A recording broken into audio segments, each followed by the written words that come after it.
east Scotland.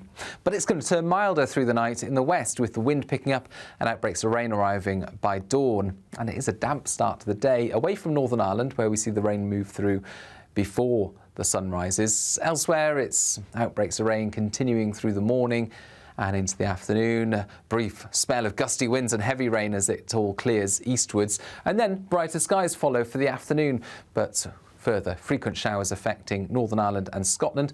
Some of these will turn to snow over the mountains. In a world of dull and predictable radio and TV shows. Oh, hi. On Mark Dolan tonight, we've got big guests. We drill into the big stories of the day. The show adds up to a brilliant listening and viewing experience. Mark Dolan Tonight is the most entertaining current affairs show ever, and that's a fact. Join me, Mark Dolan, Fridays and Saturdays from 9, Sundays from 10.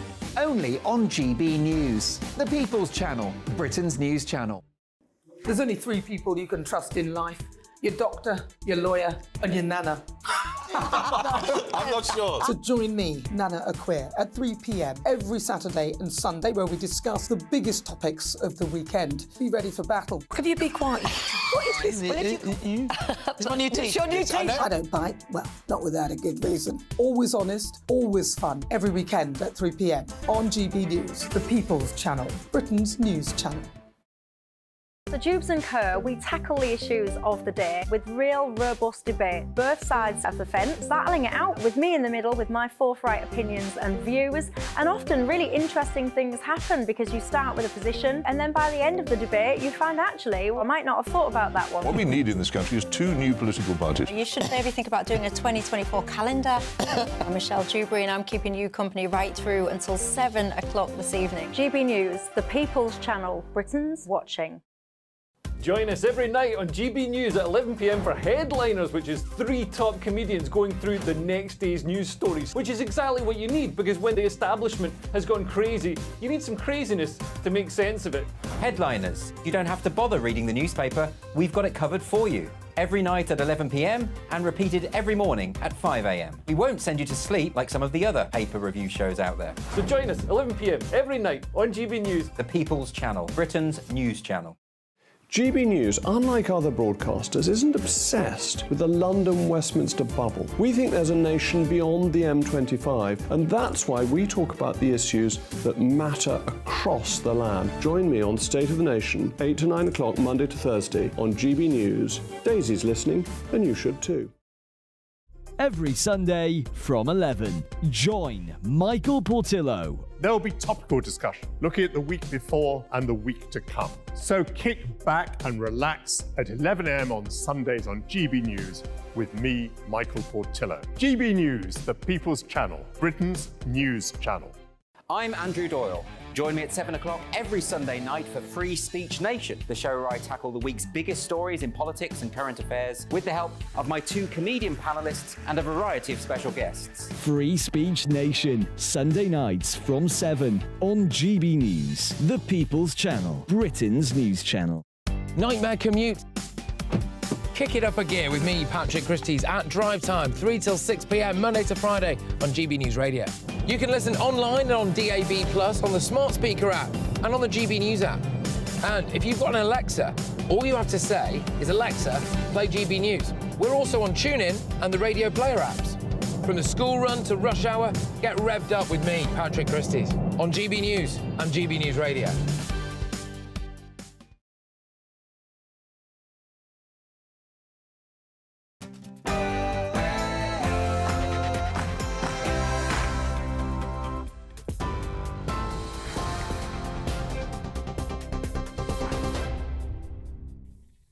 Good morning, it's 9:30. I'm Sophia Wensler in the GB Newsroom. King Charles will lead his first state opening of Parliament as monarch today, as the Prime Minister will set out what he calls his vision of a better Britain. Rishi Sunak will detail the sentencing bill as he's promising tougher punishment for killers, rapists and grooming gang ringleaders.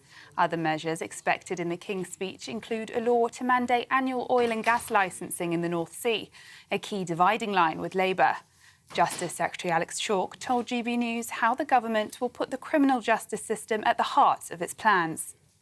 We want to ensure that where a murder takes place, and it is a particularly evil murder, they're all incredibly serious, but that's to say there is sexual context or indeed sadism, that individual should expect to spend the rest of their life behind bars. Now that's important for public protection so that they're not out in the public and can commit that offence again, but also we think that that meets the justice of the case. So we want to ensure, as I've indicated, for those most serious offenders, life means life, and also for rape offenders that they should expect to spend the entirety of that sentence in custody. Israel says it's open to a pause in Gaza fighting to allow for humanitarian aid. Benjamin Netanyahu says Israel would consider tactical little pauses to let aid in and allow for the exit of hostages. But the Israeli leader reiterated his country's rejection of a ceasefire without the release of all people being held captive in the Hamas-ruled Palestinian enclave. A breakthrough drug is being offered to thousands of women in England to reduce their risk of developing breast cancer. The NHS says around 300,000 postmenopausal women in England who are at moderate or high risk will be offered the drug anastrozole. Trials have shown the drug reduces breast cancer cases by 49% over 11 years among eligible women. And you can get more on all those stories by visiting our website, gbnews.com. Now it's back to Andrew and Bev.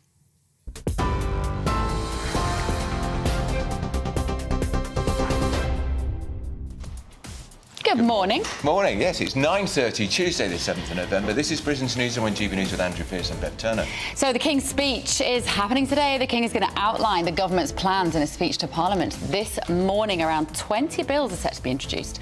Many are around crime and justice reforms. The Justice Secretary, Alex Chalk, spoke to GB News this morning. We want to ensure that public protection is a theme which runs through these measures. For those most serious offenders, life means life. And criminals to face justice. Criminals like the baby killer nurse Lucy Letby would be forced to appear in the dock for their sentencing.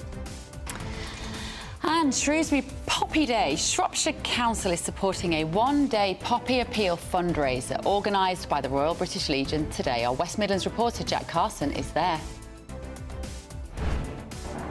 Yeah, so veterans and over 120 military personnel are all here in Shrewsbury Town Centre, raising those vital funds for the Poppy Appeal as we head ever closer to Armistice Day.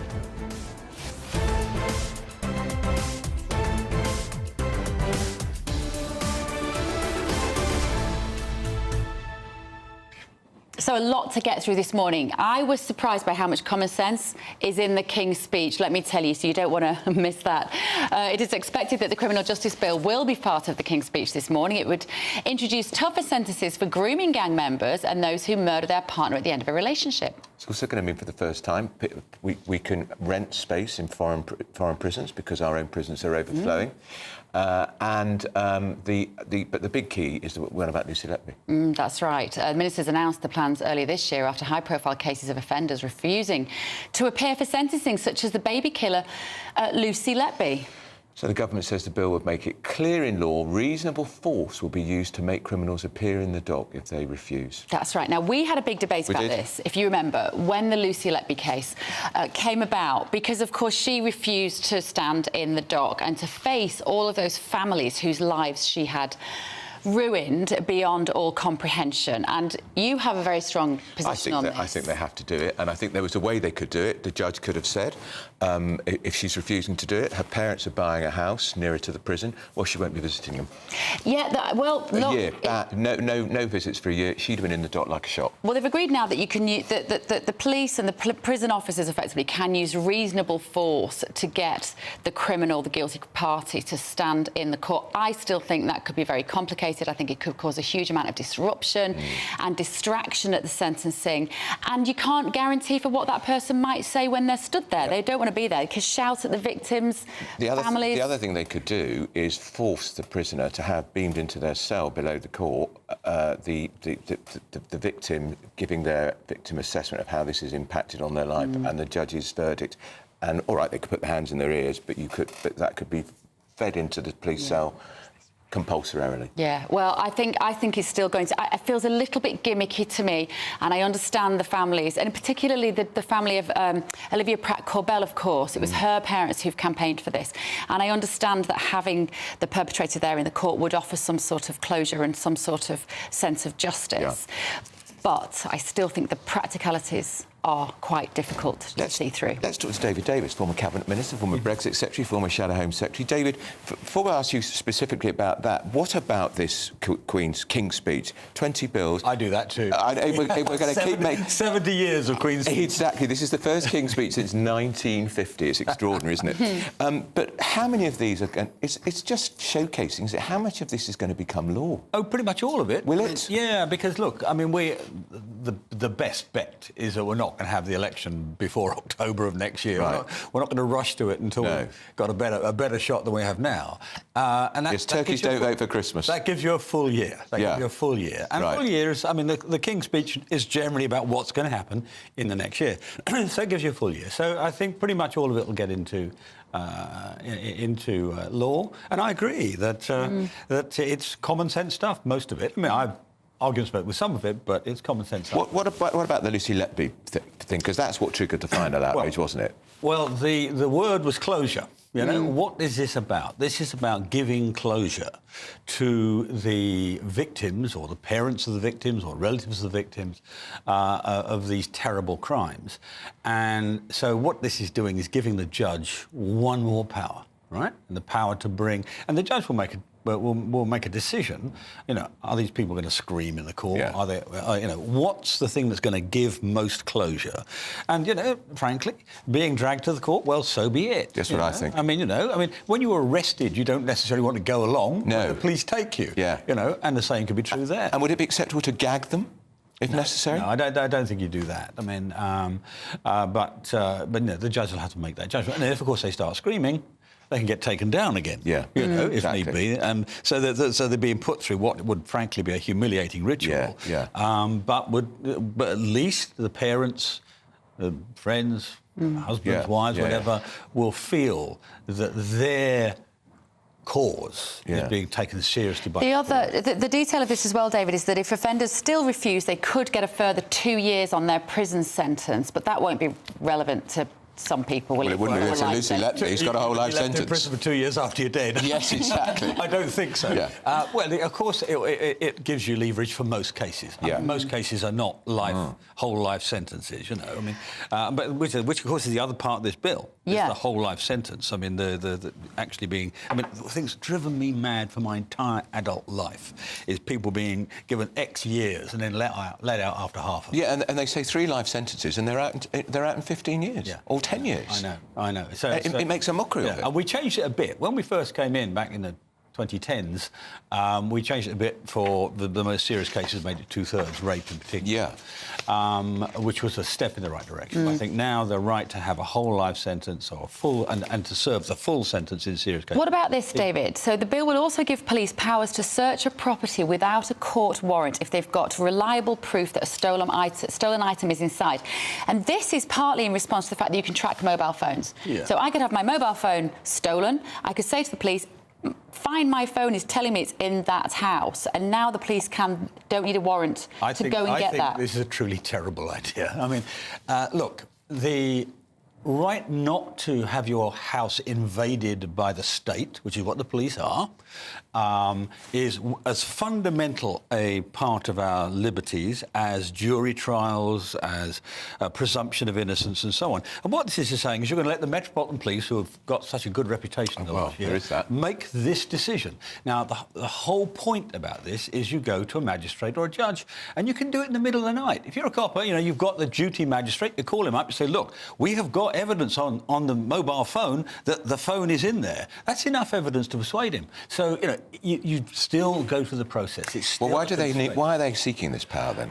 I don't know. I mean, look, the police are forever asking for extra powers. Mostly they don't need them. You know, the laws are all there, they're just not using them properly. And they keep asking for this, and the Home Office gives in, I'm afraid. You know, I think this is a Queen's... Oh, sorry, here we go. Yeah. King's speech, which is pretty much free of gimmicks, but make an exception for this. I think What about this one then? The fact that it will give ministers the power to stop the parole for the worst offenders. Give ministers the power. Is that just more power into the hands of the state? I think that, I mean, there have been cases where paroles have been given gratuitously. They were going to give one to John Warboys, the taxi black cab rapist. In that context, what this is ministers are really acting as a reflection of public opinion. Yes. Really. Yeah. And so that's what's happening here. I mean, I think if they used it gratuitously, so they'd end up the ministers would end up in court. So I think that's reasonable. I mean, what about the fact serious criminals will be prevented from marrying in prison? That's also in line with public opinion, isn't it? Yeah, I think it is. And look, I mean, prison is not a holiday camp, or it shouldn't be. Yeah. And all right, you want to rehabilitate if you can, but the truth is, for a lot of prisoners, there's no rehabilitation. Right. They're not interested in rehabilitation, and it's part of the punishment. Starting a married life in prison, as far as I'm concerned, is not part of the liberties you are kept. You are maintained. And are they allowed, when they get married in prison? I don't know. You may know this, David. Are they allowed to consummate the marriage? I think there are sort of what you might call conjugal rights. Oh my God! Is that right? I think so, but that's not in here. No, funny that. Of expertise. No, well, I just wonder about that. It's not something I've tested out. We've also got royal commentator Richard Fitzwilliams is with us. Richard, I'm sorry, we weren't sat there ignoring you. I just wanted to get into the detail of what this is going to mean for people.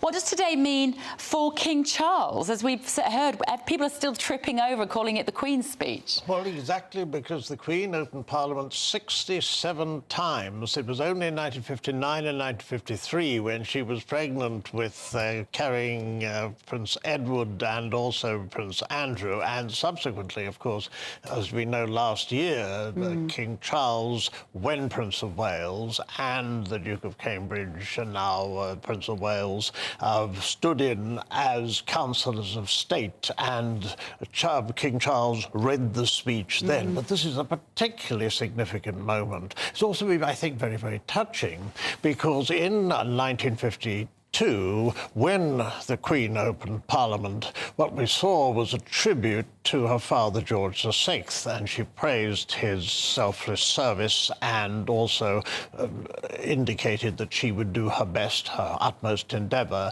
to follow in his footsteps in that regard. So I think we're going to get a very touching tribute to the Queen, and also the fact that one still sometimes would consider it the Queen's speech. I mean, it was most extraordinary. It was what one might call an absolutely epic innings, and I was particularly fascinated when the Queen was talking about how you read the speech, because she gave an interview with reference to how you actually held it. She said that you mustn't look down, that you had to bring the speech up, because if you did look down, she said, your neck would break and fall off. Because of the weight of the crown on the head. Of the imperial It's about crown. £5 in weight, isn't it? Like a small baby. Oh, it's extraordinary. I mean, the only time, apart from the coronation, of course, it's worn, is at the opening of Parliament. But it's interesting. I didn't know that it had this sort of built-in hazard. I tell you when I'm going to be watching the King's body language very closely is when he has to read about the oil and gas licensing bill, because as we know, he is a confirmed environmentalist. He was talking about these issues many years before it was fashionable to do so. May 1970 was the first speech on the pollution, so in fact that is over 50 years. It's totally consistent, there's no doubt. We know very well. Do you think he will hide how he really feels about Rishi Sunak? Well, the likes of us are going to be looking and be absolutely fascinating to see his expression, to see, in fact, how he... Do you think over the course of the last 70 years the Queen always approved of course not, no. And I don't suppose she approved of all those prime ministers either. I can think of one or two. I think yes, positively didn't approve. Absolutely. This is such a contentious issue. This is the issue of our age, arguably. You could say. But then we must surely have the opportunity to argue about it, how public money is spent. Can, in fact, boilers be replaced at particular times, house insulation, what about electric cars? We should surely be arguing these points. So King Charles will obviously have views that we can guess what they might be about the North Sea exploration and so forth. But David, this is a deliberate attempt to drive a wedge between Labour, because you don't need to have this in legislation, do you? It's a bit more than that. I mean, I'm sure it is that. I'm sure that tactic plays. But I wholeheartedly approve of Rishi's resetting of this. I'll tell you why. Just imagine if he hadn't done it and, you know, we had just ploughed on as we are. What we're talking about now is not stopping the green agenda. We're talking about making it affordable. Yeah. And if we hadn't have done that, people would, as we saw the ULEZ vote in London in that by-election, people start getting sick of this. You know, I've got to pay £100 here, £1,000 there. I've got to get a new car. I've got to get a new boiler. If you want people to stay with the green agenda, you've got to make it work for them. Yeah. And that's what he's doing, you know. Yeah. And you know, on this oil and gas stuff, you know, it doesn't make the planet any more safe for us to buy our oil and gas from Russia. Quite. You know. So that's what it's about. Yeah. And talking of cars, the autonomous vehicles bill will also be announced today, and this could make driverless cars a reality on Britain's roads by 2030, David. Are we ready for that? That's round the corner. Yeah, well, look, bear in mind, I mean, Tesla's been trying to make his cars driverless for some time. I mean, he had a fatal accident with one. Yeah. But it's right there. It's right there. I mean, look, you get a new car now. I've been thinking about getting a new car for about 5 years. I'm very slow on these decisions. and what's happened in 5 years is the number of safety measures that are in the car now. You know, I mean, this doddery old Davis won't even be able to have an accident if he wanted to, because it detects cyclists, it detects pedestrians, it detects the car in front. It keeps you in the. All these things are components of an artificial intelligence driving your car. So I wholeheartedly approve. I think an AI would be a lot safer driver than a lot of people I know. Can we get on with driverless trains, please, so we can stop the RMT holding us to ransom? I think you might get. Is that a long way off? No, I think that's a lot of that's quite soon. I mean, you know, there's been debate in the last couple of weeks about AI taking jobs, and we're thinking about sophisticated jobs. Actually, it'll be a lot of the comparatively straightforward jobs. And I won't say they're either unimportant or skill-free. They're not at all. But they will be easier for an AI to handle, you know. I mean, and it may be, I don't know, I'm speculating, but it may be that having machine-controlled trains, for example, will allow them to be closer together and so get more on the rail. David, I've been dying to talk to you as a confirmed libertarian, as someone who believes in civil liberties. How do we get around the challenge this weekend of having peaceful protests on the streets of our Western democracy, whilst also respecting the needs of an armistice weekend? Right. Well, I'm not in favour of banning it. I agree with the police. The police have said rather politely to the organisers, please don't do it this day. You know, and that's the right approach.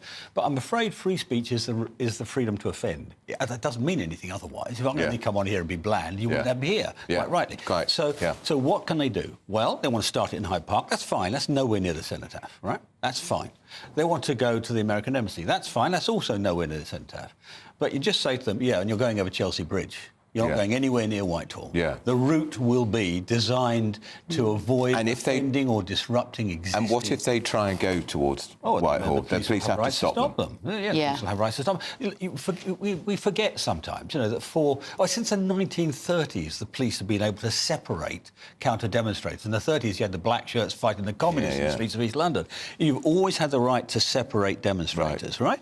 And those powers exist already. And we've had public order acts and so on since, which make it more explicit. So I just think, all right, if you insist... I mean, I happen to think, by the way, I feel for the Palestinians. I'm very pro-Israeli, but I feel for the Palestinians suffering here, and I can understand why people get upset about it. But do these organisers think this is helping their case? No. No. Oh, really? I quite agree. Let me ask Richard, obviously we've got the Armistice Day weekend, huge for the royal family. How concerned do you think they would be about the security this weekend with these protests?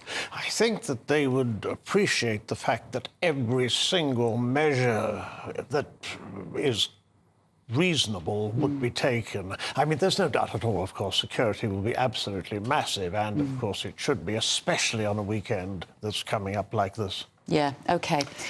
Thank you both. Gentlemen, very good to talk to you. Always good to see you, David. And Right. always good to see you, Richard. Thank you, Richard. Right, Shropshire Council is supporting a one-day poppy appeal fundraiser organised by the Royal British Legion. It will be a one-day collection across the town with 120 military personnel from RAF, Cosford, Shawbury and the Rifles. So let's go to Jack Carson in Shrewsbury or Shrewsbury? Shrewsbury. Thank you, David Davis. That's why you're here, so correct my stupidity. Right, morning, Jack. What's going on there? Yeah, good morning to you both. Well, we're here in, well, I would say Shrewsbury Town Centre, but there we go. But as you can probably see, milling all around me, there are military personnel, 120 as you mentioned. We've also got veterans here as well, all raising those vital funds for the poppy appeal. Of course, we've got armoured cars you can see behind me as well. It's not just about raising that money, it's also about education, educating people, all about the poppy appeal and, of course, the importance of Armistice Day. And on that, we are joined by Clive Jones. Clive, you're a veteran. Just tell us a little bit about your service. Well, I was a former Army, Welsh Guards. I joined in 1991 and I left in 2003 after I was blinded in an unprovoked attack. And kind of tell us then, you know, leaving the Army, what's that like, having to go from that active service, from that routine, from that you know, discipline? What's that like leaving the Army and then back into civilian life? Initially, it was difficult. But as I say, with help from the likes of the British Legion and other, you know, military organisations, the help is there to actually get you back into civilian life. It was hard initially because obviously you leave the organised, disciplined place that you work, and then obviously you come to a civilian workplace, and the discipline isn't there. But you eventually get into it, so it's taken its time, but it was we got there. And how's the British Legion helped you?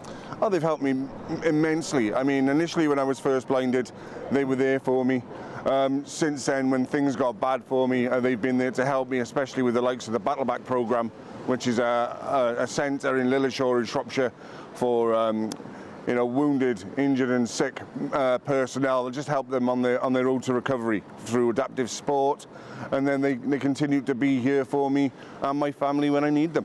Yeah, and just tell us, you know, coming up to Armistice Day, you're here today helping the Poppy Appeal raise those vital funds. I mean, you've experienced where those funds go to. Why is it so important at this time of year people can give what they can?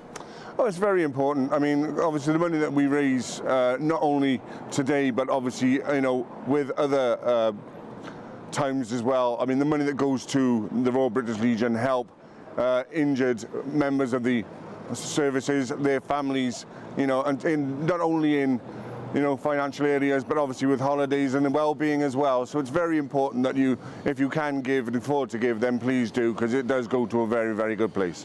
And coming up to Armistice Day, with that 2-minute silence, what are you going to be remembering? In all honesty, I remember, you know, my friends and comrades, and especially my great uncle, who's sadly no longer with us. But I think of them most days anyway. So again, it will be just a moment of reflection. A very poignant moment for me. Clive, thank you so much for joining us this morning. Well, of course, they're the thoughts of Clive, who's one of the veterans here, and of course all those military personnel as well, here raising those vital funds for the British Legion. Thank you, Jack.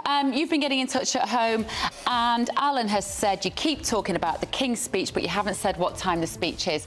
Thank you so much, Alan. You're so right. I quite like it when people produce the show from afar. 11:30 this morning. It certainly is. And we'll be there for it, of course. We will.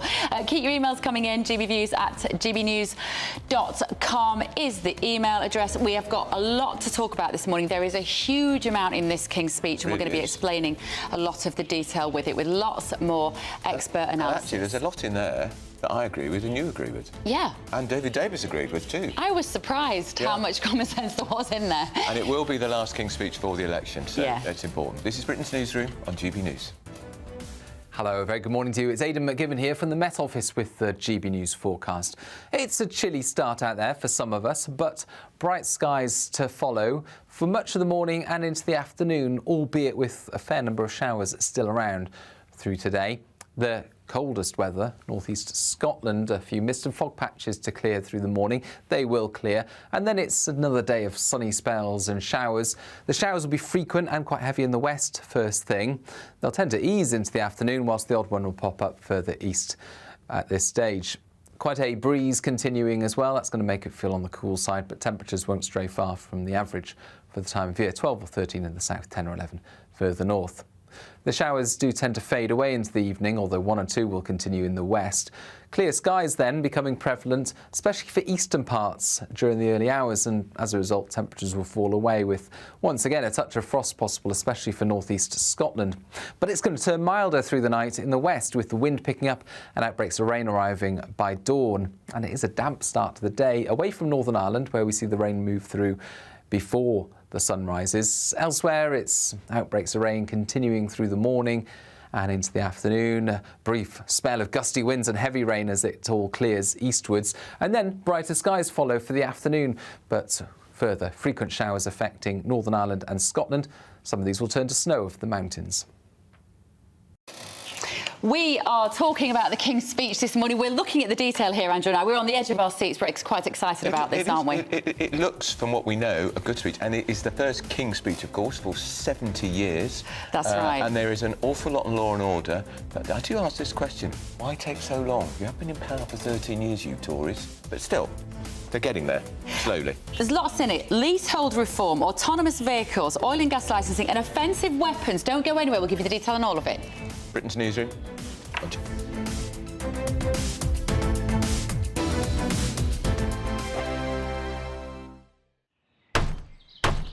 Who is it? We're here for the show. More energy this time! Welcome to the dinosaur hour. I was married to a therapist. And you survived? I thought we were getting Hugh Laurie. Second best. You interviewed Saddam Hussein. What's that like? I was terrified. I'm playing strip poker with these three. Oh! No, thank you. My CDs need to be put in alphabetical order. Are you going to be problematic again? The Dinosaur Hour. Sundays at 9 on GB News. What you get for breakfast is something that, if we do our jobs right, you will wake up to news that you didn't know the night before. It's a conversation. It's not just me and Eamon. We want to get to know you, and we want you to get to know us. From 6, it's Breakfast with Eamon and Isabel. Monday to Thursdays on GB News. Britain's news channel. People in Britain, they love free speech, but they also love fair play. I don't care if I'm speaking somebody from a trade union, from the Labour Party, somebody from the SNP. And I think the viewers like to see that actually we can challenge one another, but in a positive way. We think we ask the questions that people want to ask, and often we ask the questions that we wanted to ask in Parliament but never got the chance to ask. So join us every Saturday, 10 a.m. till noon on GB News, Britain's news channel. Nightmare commute. Kick it up a gear with me, Patrick Christie's, at drive time, 3 till 6 p.m, Monday to Friday on GB News Radio. You can listen online and on DAB+, on the smart speaker app and on the GB News app. And if you've got an Alexa, all you have to say is, Alexa, play GB News. We're also on TuneIn and the Radio Player apps. From the school run to rush hour, get revved up with me, Patrick Christie's, on GB News and GB News Radio. Tired of the usual focus-tested, pre-prepared Westminster runaround? Well, so am I. So you want higher taxes? Is your department to blame for this? Are you rethinking this policy? Every Sunday at 9:30, I'll be sitting down with those in power to get the truth about the issues affecting you. Let's be honest, we've known about the cost pressures of this project for years, not months. That's the Camilla Tominey Show, a politics show with personality. On GB News, the People's Channel, Britain's news channel. Now then, Lee Anderson here. Join me on GB News on my show, The Real World, every Friday at 7 p.m. I'm not eating bloody cat. Are you Delicious. mental? Open your mouth. OK, here comes a train. Reminds me of the scene in Singing in the Rain. Adam, is that a good one? Whoa! Join me at 7 on GB News, Britain's news channel. When the news happens, it happens here. And really important breaking news. Breaking news this morning. On TV, radio and online, the news starts here on Britain's Newsroom. All the biggest stories and the answers that you need from across the UK and beyond. Join Britain's Newsroom from 9:30 on GB News. The People's Channel, Britain's news channel. GB News, unlike other broadcasters, isn't obsessed with the London-Westminster bubble. We think there's a nation beyond the M25, and that's why we talk about the issues that matter across the land. Join me on State of the Nation, 8 to 9 o'clock, Monday to Thursday, on GB News. Daisy's listening, and you should too.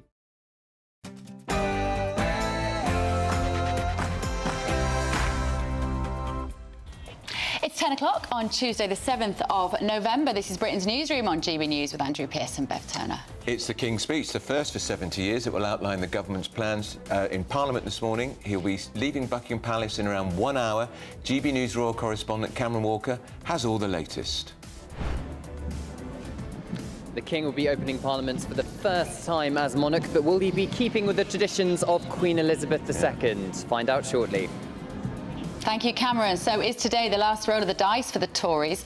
As soon MPs will be summoned to the Lords to hear the King's speech. Our political editor Chris Hope has the latest.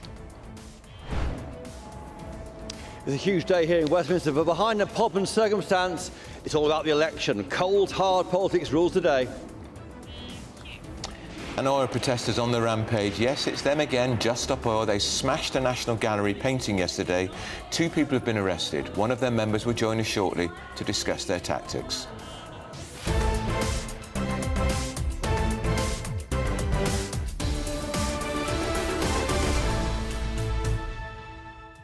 They're such lunatics, aren't they? What good does that achieve? How that destruction of something so beautiful, it makes my blood boil. Let us know if it does the same to you. Let us know your thoughts. gbviews@gbnews.com. Tell us your name. Tell us where you're watching from as well. We love to know where you are. Or listening, of course. Yes, or listening. Don't text us or email us if you're driving your car, though. But do let us know where you are. First, though, here is your very latest news with Sophia.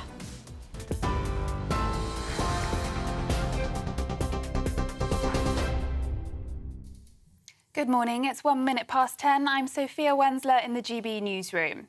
King Charles will lead his first state opening of Parliament as monarch today, as the Prime Minister will set out what he calls a vision of a better Britain. Rishi Sunak will detail the sentencing bill as he's promising tougher punishments for killers, rapists and grooming gang ringleaders. Other measures expected in the King's speech include a law to mandate annual oil and gas licensing in the North Sea, a key dividing line with Labour. Justice Secretary Alex Chalk told GB News how the government will put the criminal justice system at the heart of its plans.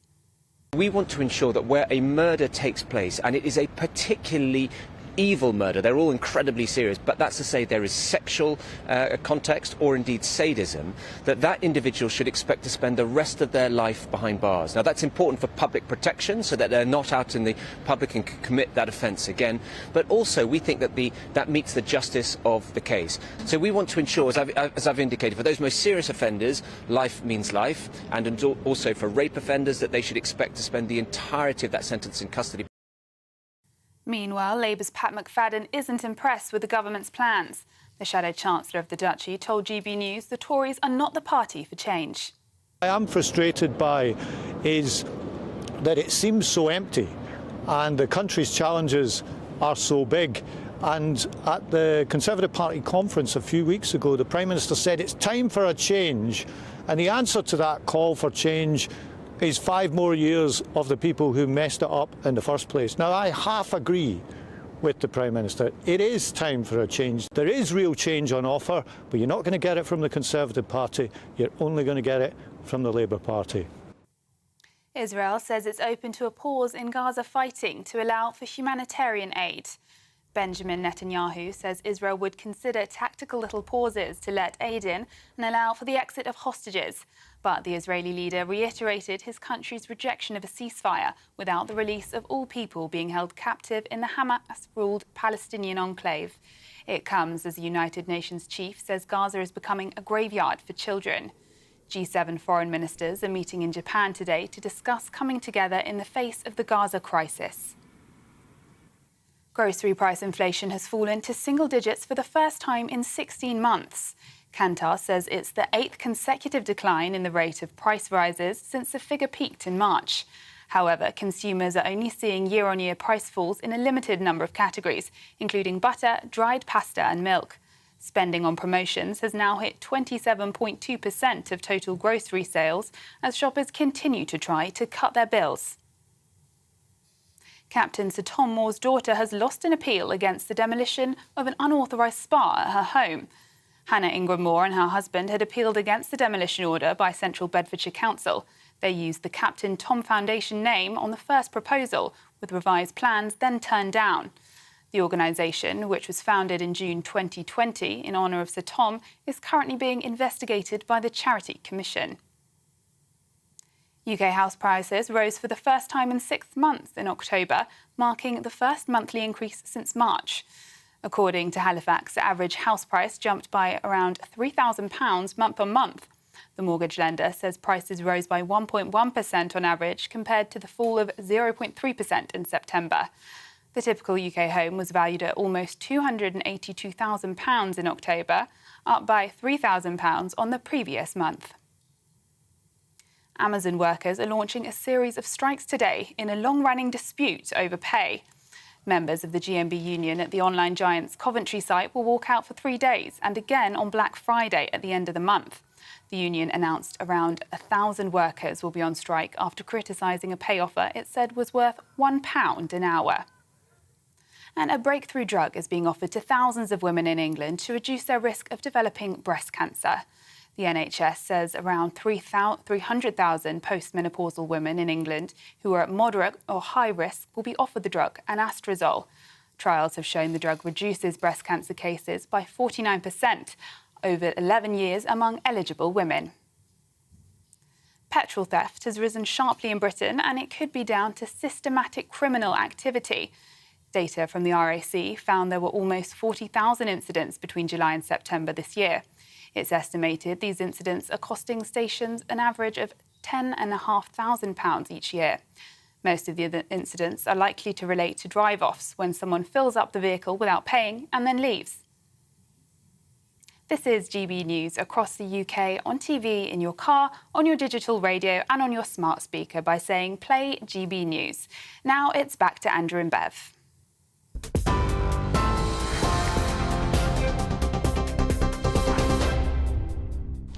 Very good morning, it's 10:06. Now remember, we are here in anticipation of the King's speech today. Now you might be thinking, why would I care what the King has to say? I'm not a royalist. It's not about that. It's about all of our lives, and everything in this is very interesting. It's all about crime and punishment, the stuff about tech restrictions. There is a bill about driverless cars, which could lead us also to driverless buses. Are you ready for that? And convicted rapists will have to spend their entire sentence in prison rather than be eligible for parole halfway through or even two-thirds through, which is really important, I think. It's sort of remarkable that it doesn't happen already. It is, I'm afraid. And it's also going to, but this will irritate some people, it will scrap jail sentences of less than a year because prisons are overcrowded. That's a problem, isn't it? Isn't it? If you're tough on law and order, which is what this bill, the King's speech is about, you need some prisons. So they're going to rent prison space abroad. Now, some people have been emailing about that, saying, that's ridiculous, we should build another prison here, creates jobs, keeps money in the economy. Jake got in touch from home and said any money available should be used to build more prisons here, not abroad. Just what you were saying, Andrew. It would be contributing to our own economy, providing employment, as well as improving the existing conditions. Anyone who enters the country illegally can also be detained there until processed. If there ever comes a time when there were too many empty cells, the buildings could be repurposed, but I would hazard a guess that time will never come. No, I think you're absolutely right, Jake. I don't think that time would come. I also don't know why we've got about 7,000 or 8,000 foreign nationals in our prisons. Kick them out. Steve says it might be touching, but its content will be futile. It's just the same old broken pledges and policies. Well, it's an important part. It is the government's launch pad. David Davis said in his estimation, and he's often a critic of his own government, he said he thinks most of this stuff will become law. Well, but why has it taken so long? Leasehold is an interesting issue that's going to be in the King's speech today. So this will introduce Michael Gove's watered-down plans effectively. He wanted to scrap this kind of what was described as a feudal system of leasehold altogether, following reports that freeholders were charging exorbitant ground rent. So obviously this is if you're a homeowner, this is relevant to you. And in the end, the bill will reform the system. It's going to cap ground rents for new and existing properties and set the default length of leases at 990 years rather than 99 years. Which means currently people are having to pay a lot of money to extend their leases. Yeah. Exactly. So you can. It's very expensive. Yeah. So if you've got a house, obviously that's only got a few years left on the lease, you have to pay a fortune in order to increase it. And it's going to ban leasehold for new houses. It is, and that is a bonanza, of course, for lawyers. Yes. Extending your lease.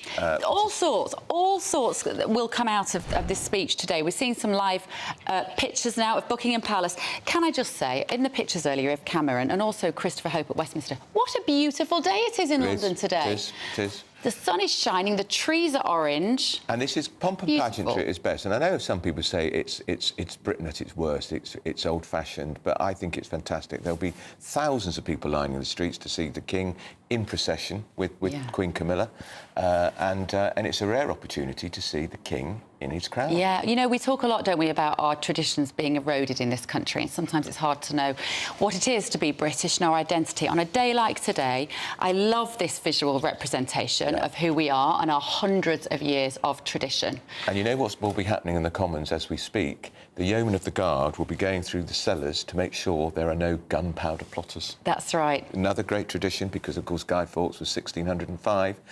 Some people say that one of the cleverest, one of the best men to ever go into Parliament, but, of course, foiled. So that carries on.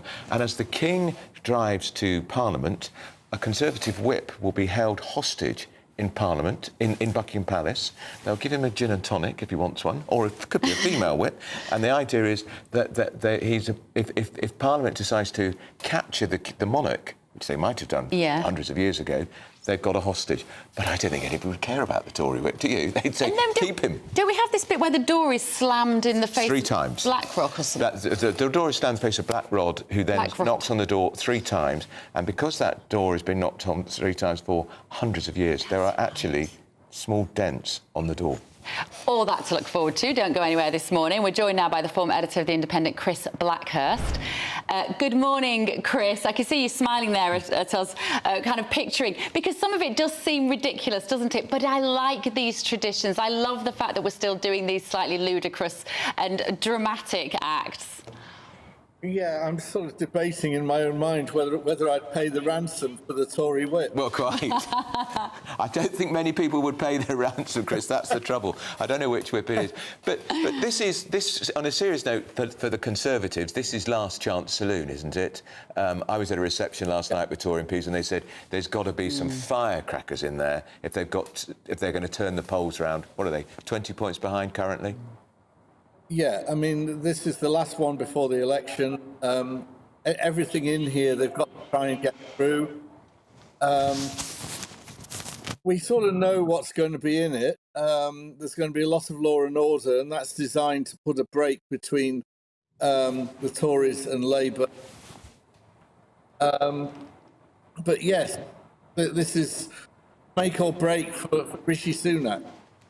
Is it a bit gimmicky, Chris, some of this in here? Is it just appealing to the mood of the nation, details such as the fact that long-term prisoners are not allowed to get married in prison? Is that kind of thing genuinely going to affect the majority of people in this country who just want to be able to buy their food in the supermarket and pay their energy bills?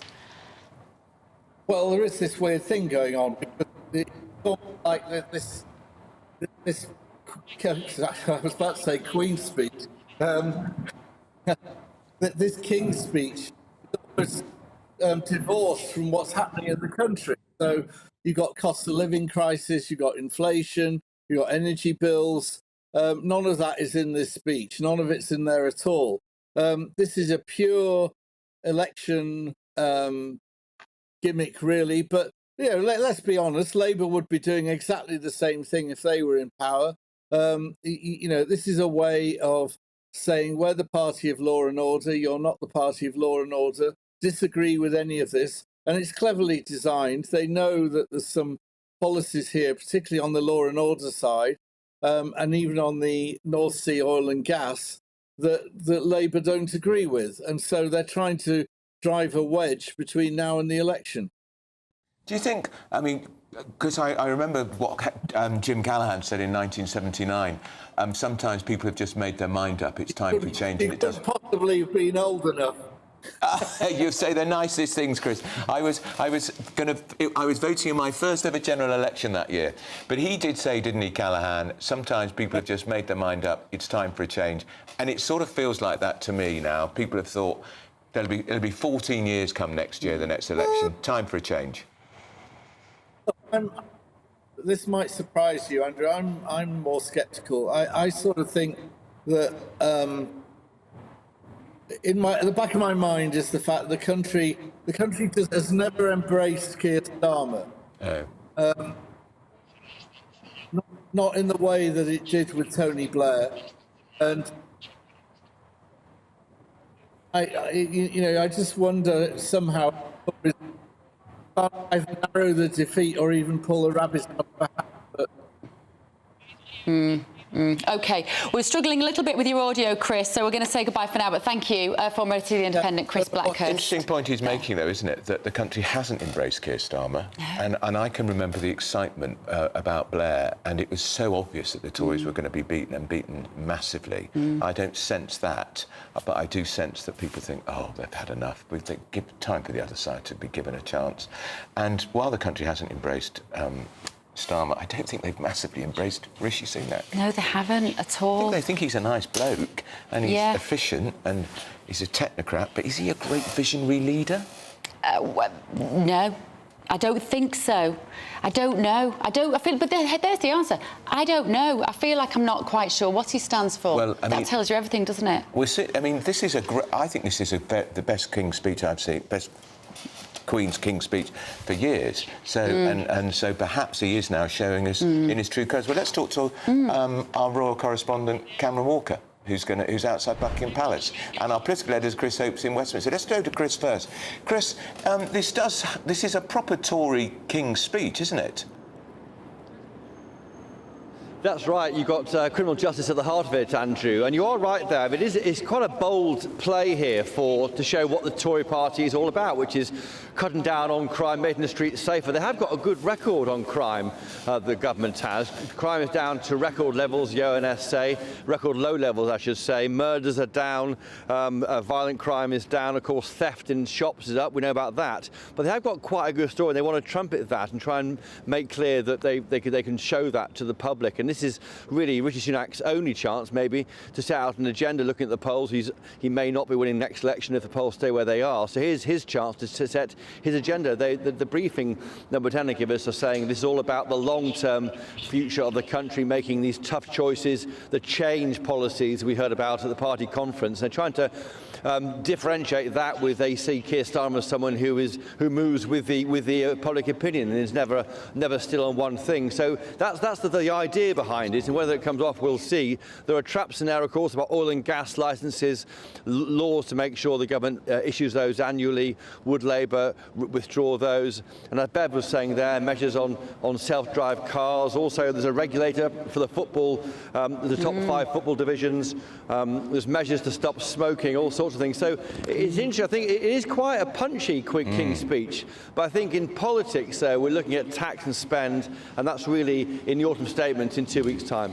Just finally, Chris, what is conspicuously missing from this King's speech is the Suella Braverman's attempts to stop the homeless people being given tents by charities. Now, that was a front-page story in the Financial Times at the weekend. The Home Office confirmed it, but it's not there. What's happened? Has the Prime Minister blocked it? It looks like the PM's got a bit wobbly because he was asked about that on his visit to North Norfolk yesterday, if he agreed that it was a lifestyle choice to stay in a tent on the street, and he moved away from that, saying we're trying to make the streets safer, and there might be measures on vagrancy, but I think the specific point about banning charities for giving out tents to homeless people, as revealed at the weekend, looks unlikely to be in the King's speech. OK, thank you very much, Chris. Let's go to Cameron Walker now, outside Buckingham Palace. It is a beautiful day, Cameron. This is the perfect British occasion, is it not? Just tell us what we should expect. What are we going to see today? Well, it is full pomp and pageantry returning to central London here today, Bev. You may be able to, in the distance, hear the musicians of the household division just warming up, because not very long from now, the King will emerge from Buckingham Palace in the Diamond State Coach with a full military escort of 1,400 members of the armed forces and 124 horses. Now, one of those horses is going to be ridden by the King's sister, Princess Anne, the Princess Royal. She'll be in her Blues and Royals uniform as colonel of that particular division. She is going to be returning to her role as golden stick in waiting, the ceremonial role when it comes to being the King's personal bodyguard. She took up that role during the coronation back in May.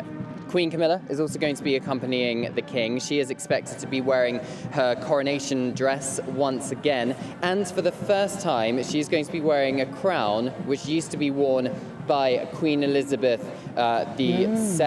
Now, this particular crown, the state diadem, is the really famous one which Queen Elizabeth II rode to Westminster Abbey during her coronation, but also it's the one used on all the stamps and all the banknotes as well.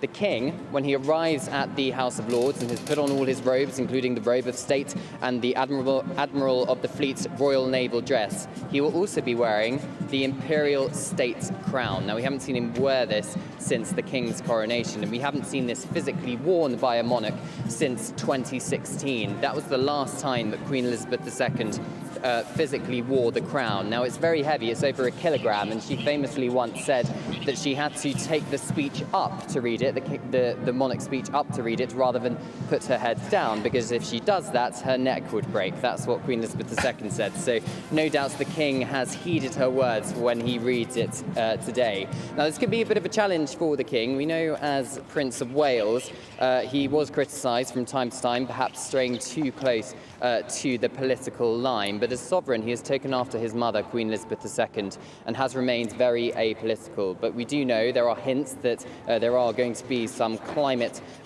points in that speech, including new oil and gas licenses. Government's going to be issuing them every year, and we know the King is very hot on climate change issues. So I think many will be watching closely to see how he reacts to that later on today. Cameron, what do you think it says about King Charles and Princess Anne's relationship that he's chosen to give her this significant role?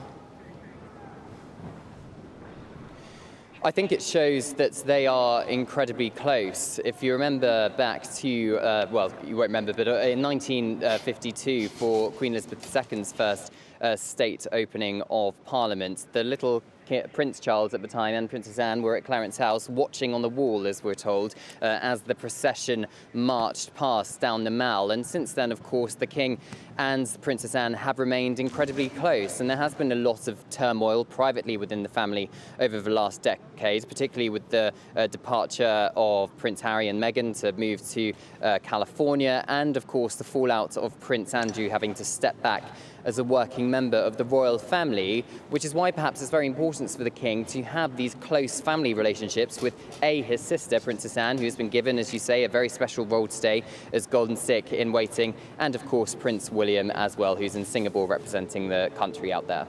OK, thank you so much, both Christopher Hope there in Westminster and Cameron Walker at Buckingham Palace. We will be talking to you both as the morning goes on. I like to see more Princess Anne. I think she's great, and she during the week of the Queen's death and funeral, she was extraordinary, wasn't she? Yeah, she's just brilliant. If we could just clone Princess Anne and have a whole royal family of Princess Annes, I think we'd all be happy. She's such a hard worker, no fuss, no frills, no controversy. She just gets on with it, doesn't she? Love it. Right, still to come, modern-day suffragettes or just insufferable idiots. We're going to sit down with a Just Stop Oil spokesperson in the studio. Don't miss it. We're GB News, Britain's news channel.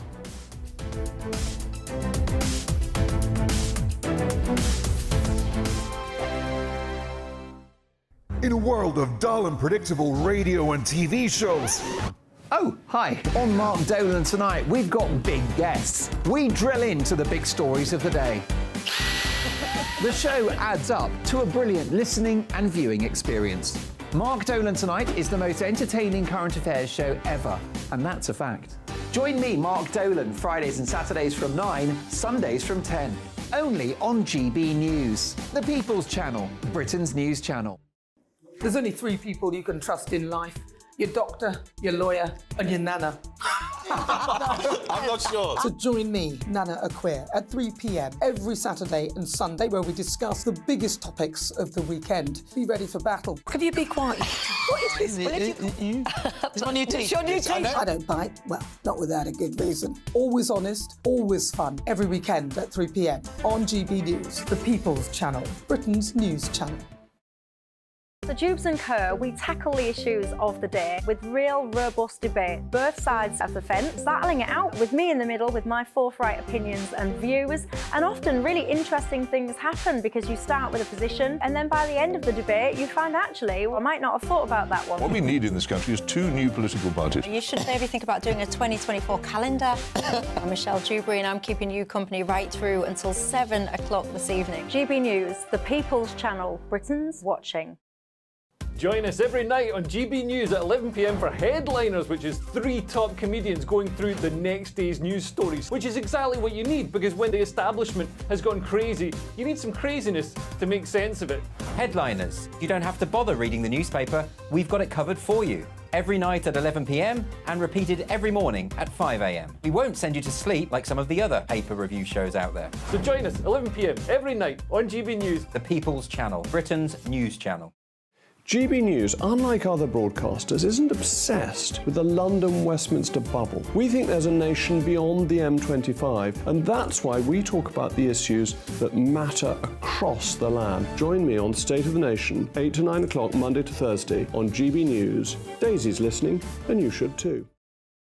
Every Sunday from 11, join Michael Portillo. There will be topical discussion, looking at the week before and the week to come. So kick back and relax at 11 a.m. on Sundays on GB News with me, Michael Portillo. GB News, the People's Channel, Britain's news channel. I'm Andrew Doyle. Join me at 7 o'clock every Sunday night for Free Speech Nation, the show where I tackle the week's biggest stories in politics and current affairs with the help of my 2 comedian panellists and a variety of special guests. Free Speech Nation, Sunday nights from 7 on GB News, the People's Channel, Britain's news channel. Nightmare commute. Kick it up a gear with me, Patrick Christie's, at drive time, 3 till 6 p.m, Monday to Friday on GB News Radio. You can listen online and on DAB+, on the smart speaker app, and on the GB News app. And if you've got an Alexa, all you have to say is, Alexa, play GB News. We're also on TuneIn and the Radio Player apps. From the school run to rush hour, get revved up with me, Patrick Christie's, on GB News and GB News Radio.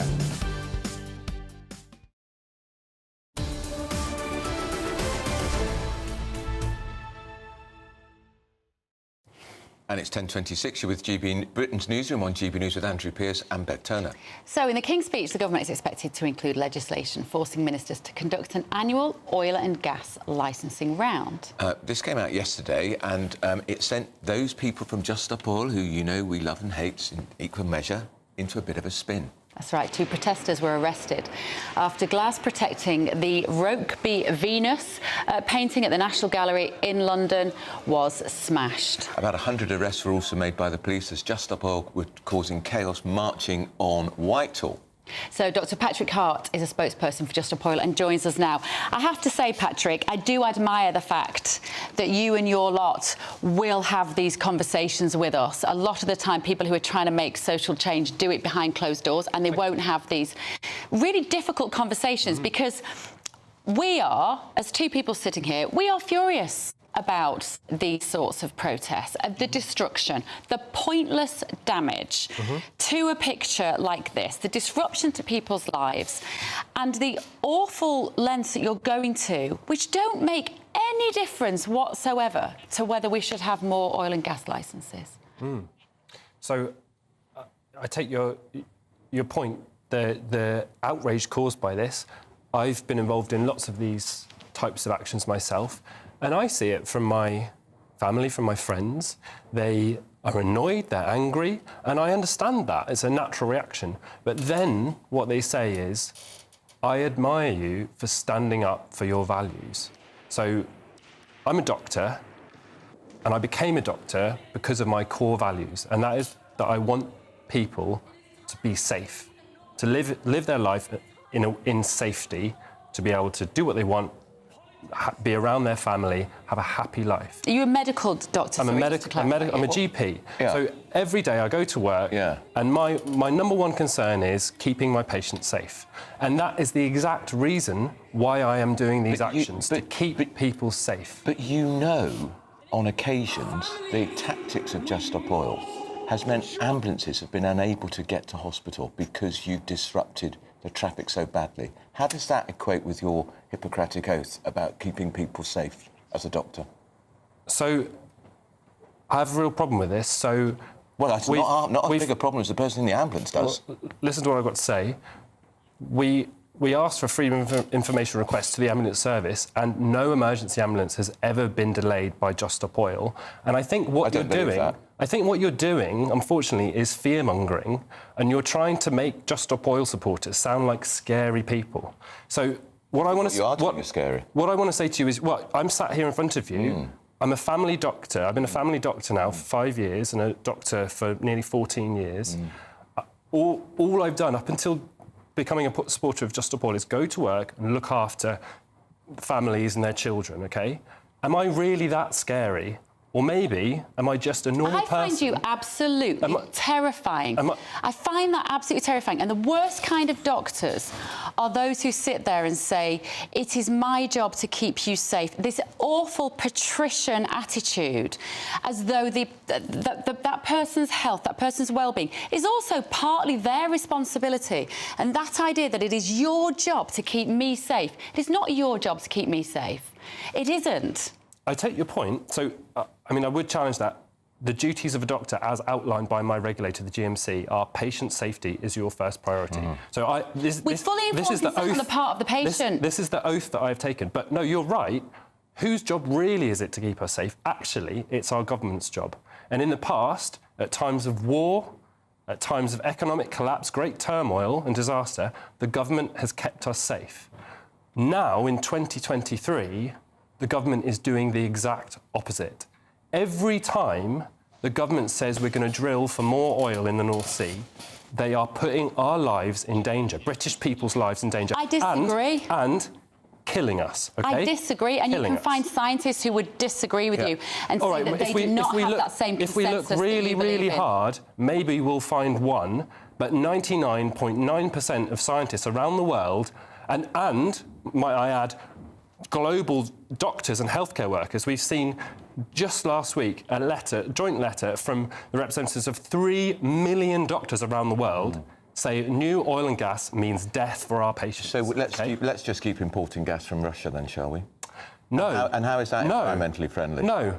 Let's get ourselves off oil and gas. So the reason we're still using so much oil and gas... importing liquid gas, which is more damage to the environment. The reason we're still using so much oil and gas is because the companies, the already very wealthy companies, very powerful companies, who drill this stuff up, the polluters, are keeping us addicted. OK? You know why? I am addicted to having a warm house because the cold kills more people every winter than the heat ever does. I thought you might say this. So that question implies we have to choose. Do we die of cold or do we die of heat? OK? How about we said, in one of the richest countries on Earth, at one of the greatest times to be alive, maybe we could say we won't die of either.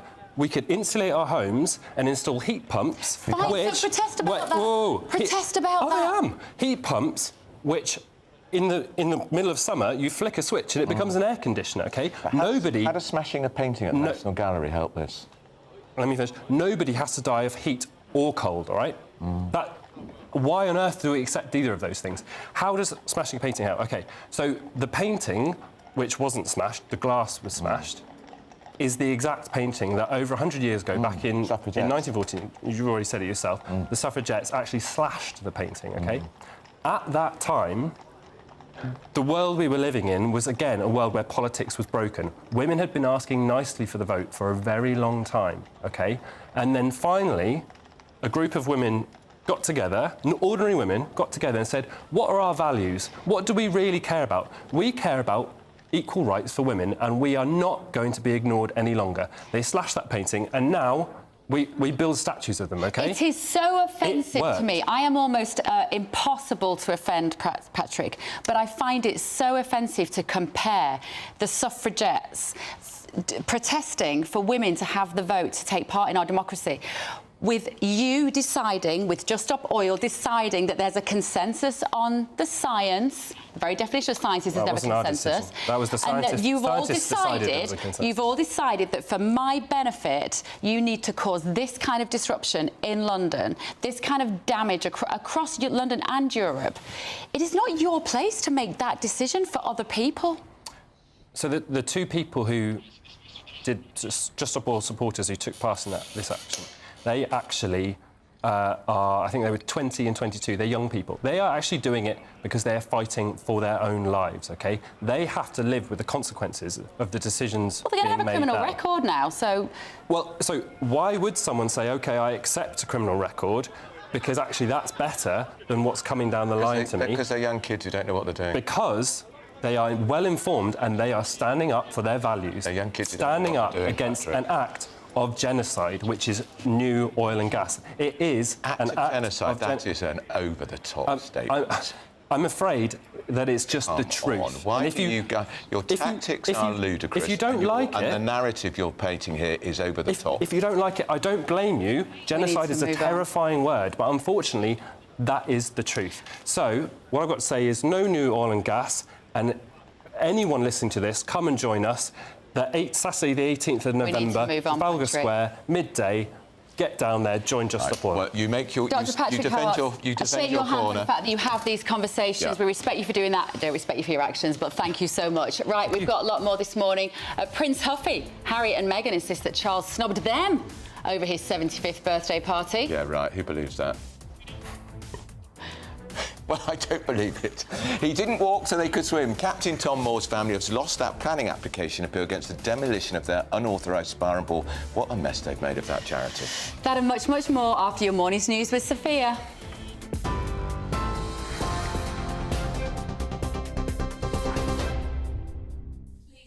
It's 10:35. I'm Sophia Wensler in the GB Newsroom. Ceremonial processions are poised to begin ahead of the King's speech today.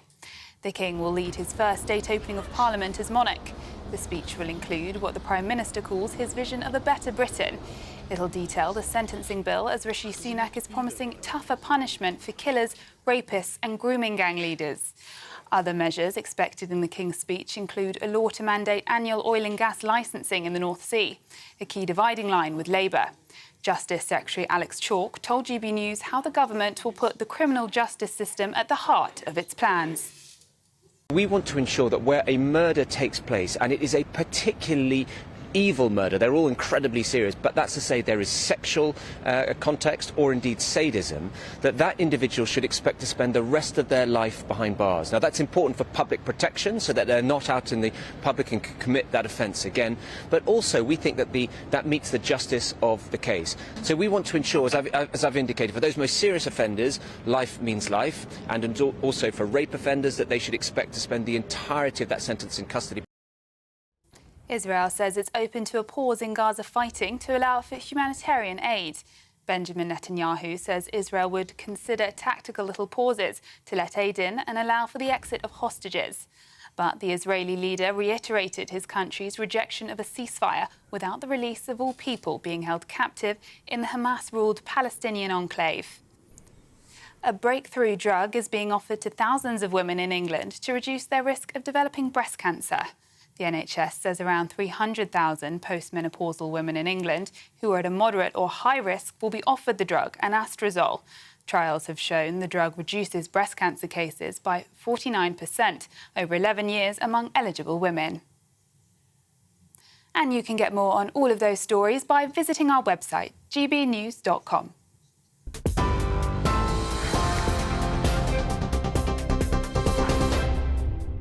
For stunning gold and silver coins you'll always value, Rosland Gold proudly sponsors the GB News Financial Report. And here's a quick snapshot of today's markets. The pound will buy you $1.2303 and 1.1508 euros. The price of gold is at £1,599.18 per ounce. And the FTSE 100's at 7,403 points. Rosland Gold proudly sponsors the GB News Financial Report.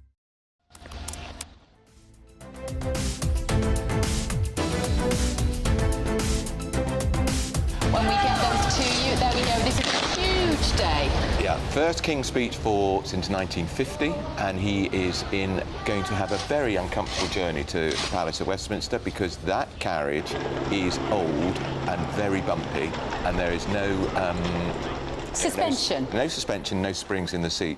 So they will be trying not to grimace, the King and Queen, but it's historic. They're being followed by the Royal Household Guard. Lots of people lining the streets. The sun is shining. And I think this is Britain's pomp and pageantry at its best. Oh, it's wonderful. And do you know what I love? I love the juxtaposition of this. OK, we've got this tradition, we've got the horses, we've got the carriages. If you aren't near a TV, get to the TV and turn on GB News if you're just listening on the radio, whilst going to make announcements about driverless cars on the street of this country, which is such a modern image. And in that group of horsemen and women, of course, is the Princess Royal, Princess Anne, who is on her horse, riding. It's an honour. She's got a ceremonial. I think it's the Order of the Stick. Yes. Something like that. It's known as the official bodyguard of the King on a day like today. And Cameron Walker was saying earlier what a reflection that is, and a symbol, actually, of how close their relationship is, King Charles and Princess Anne, the Princess Royal. Not as many crowds on the street today as there was, obviously, with the coronation or the Queen's funeral.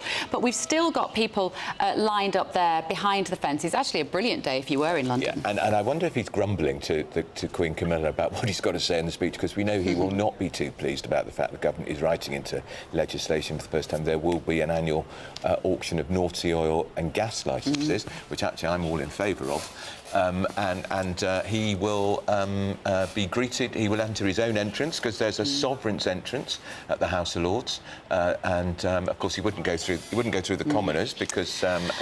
So we're going to get some reaction from our royal correspondent, Cameron Walker. But first, we're going to have a short break, so stay with us.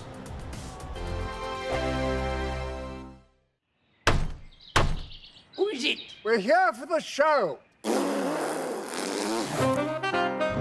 More energy this time! Welcome to the Dinosaur Hour. I was married to a therapist. And you survived? I thought we were getting Hugh Laurie. Second best. You interviewed Saddam Hussein. What's that like? I was terrified. I'm playing strip poker with these three. Ah! No, thank you. My CDs need to be put in alphabetical order. Are you going to be problematic again? The Dinosaur Hour. Sundays at 9 on GB News. What you get for breakfast is something that, if we do our jobs right, you will wake up to news that you didn't know the night before. It's a conversation. It's not just me and Eamon. We want to get to know you, and we want you to get to know us. From 6, it's Breakfast with Eamon and Isabel. Monday to Thursdays on GB News. Britain's news channel.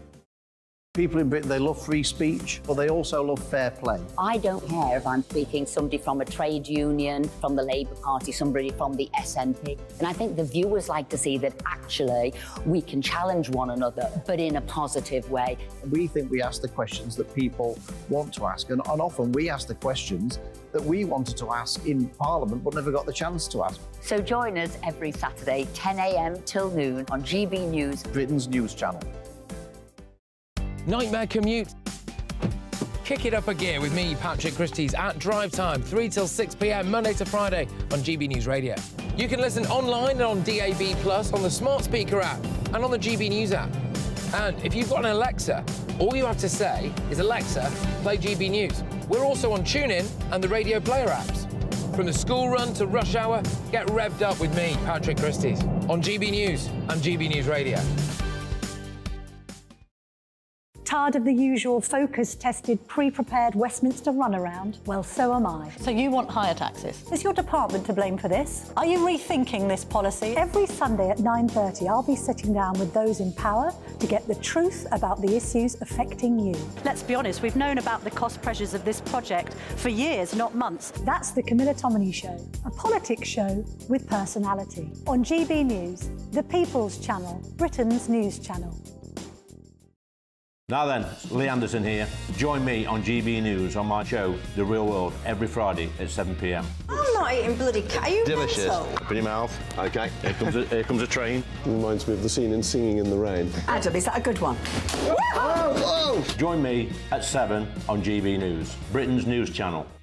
When the news happens, it happens here. And really important breaking news. Breaking news this morning. On TV, radio and online, the news starts here on Britain's Newsroom. All the biggest stories and the answers that you need from across the UK and beyond. Join Britain's Newsroom from 9:30 on GB News. The People's Channel, Britain's news channel.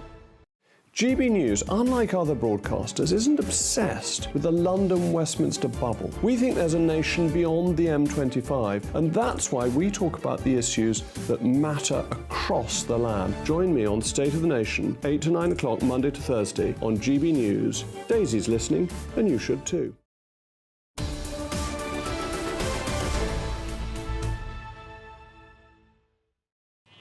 10:44, you're with Britain's Newsroom on GB News with Andrew Pearce and Bev Turner.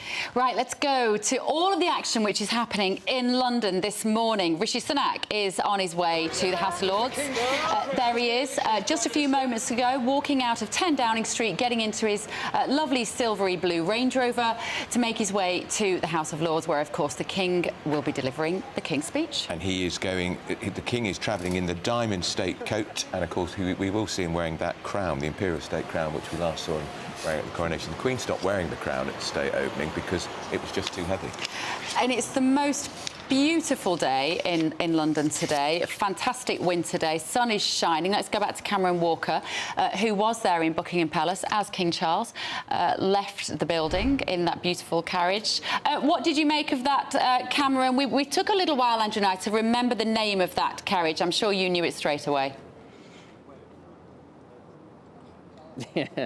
Well, there's a number of carriages, isn't there? But the King, of course, part of a sovereign's escort, escorted by a number of military personnel. 1,400 expected to take part.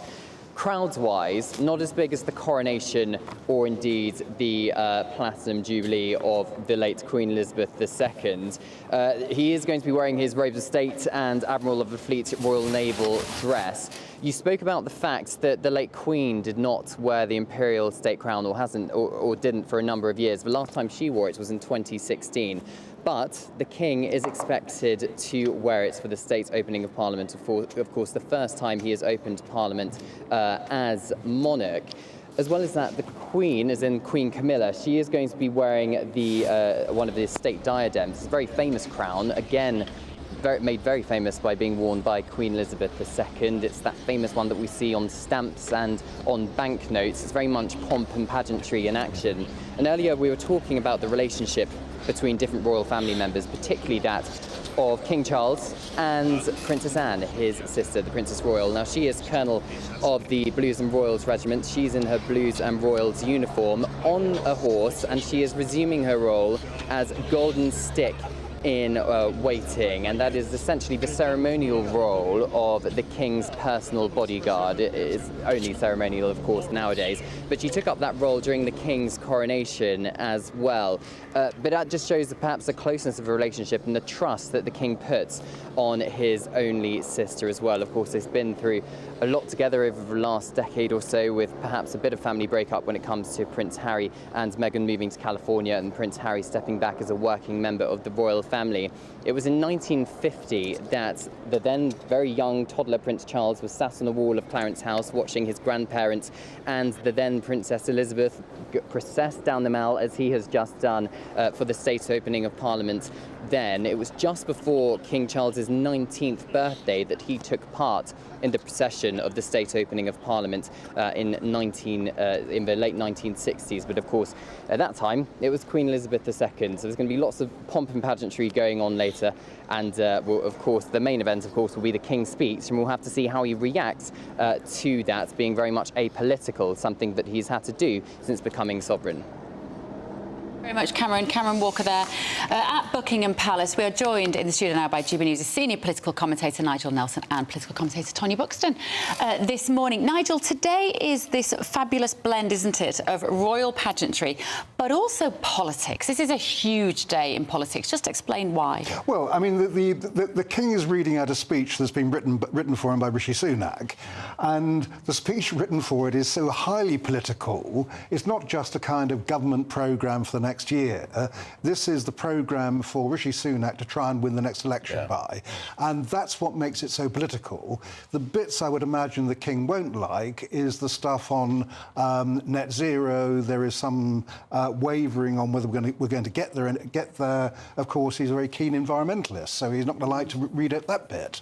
And it is, as you say, overtly political, and a lot of the election is clearly going to be fought on the issue of law and order, because it's packed with law and order stuff. Yeah, it is. I mean, the idea about keeping murderers in prison for longer and rapists, that's fine. But what about the prison places? We know we've got a crisis in the prisons at the moment. Well, apparently we're going to be able to rent prison cells abroad. Well, that's one of the ideas going on, but I mean, I would have thought the more important thing would be to actually build some more prisons. Yeah, indeed.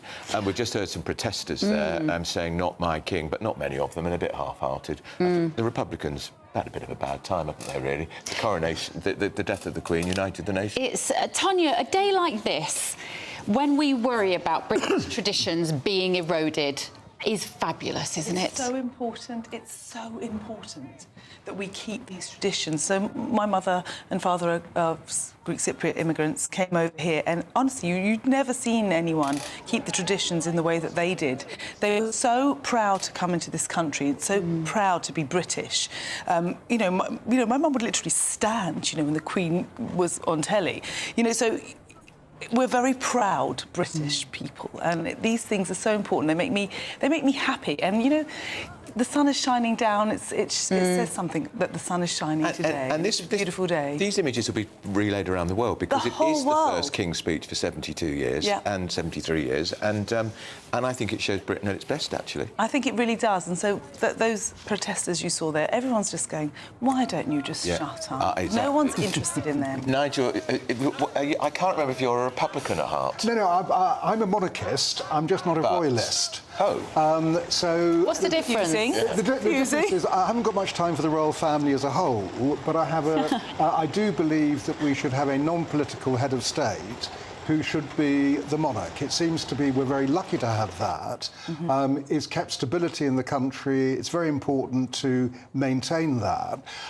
So, yes, I remain a monarchist. I'm keen on the King. But what do you think about all the pomp and pageantry? Do you think it's time to modernise it? No, not at all. The whole thing about this is that all those bits there are symbolic of, A, our history, and B, this idea that we have a monarch as head of state. And so I think it reinforces how our system works to have that kind of pageantry to go along with it. Yeah. Tonya, what I love as well about today is we've got all of this very archaic symbolism of a procession like this, of the journey to the House of Lords.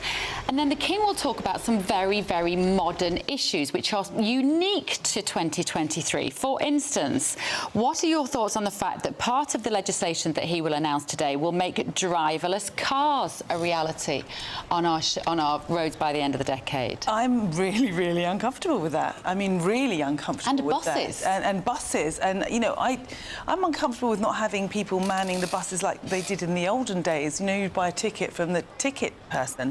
Conductor.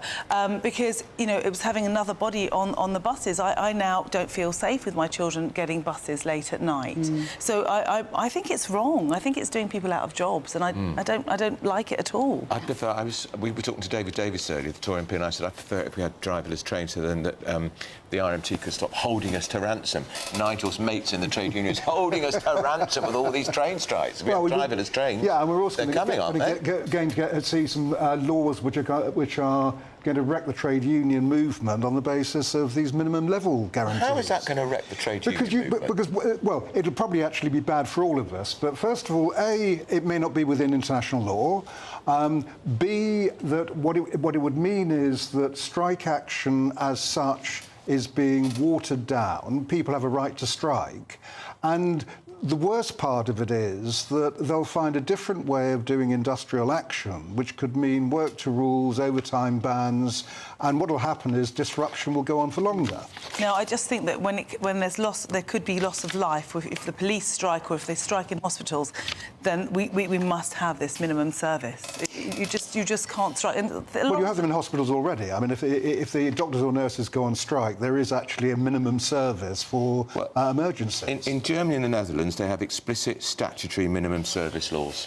Yeah, but these things... So what's wrong with it? Why can't we? Because they've been negotiated. These are not being negotiated, these are being imposed. So the kind of laws that exist elsewhere in Europe have been sorted out with the unions, and that is the way to do it. If you want to try and do this, negotiate Well, maybe they'll take the unions with them.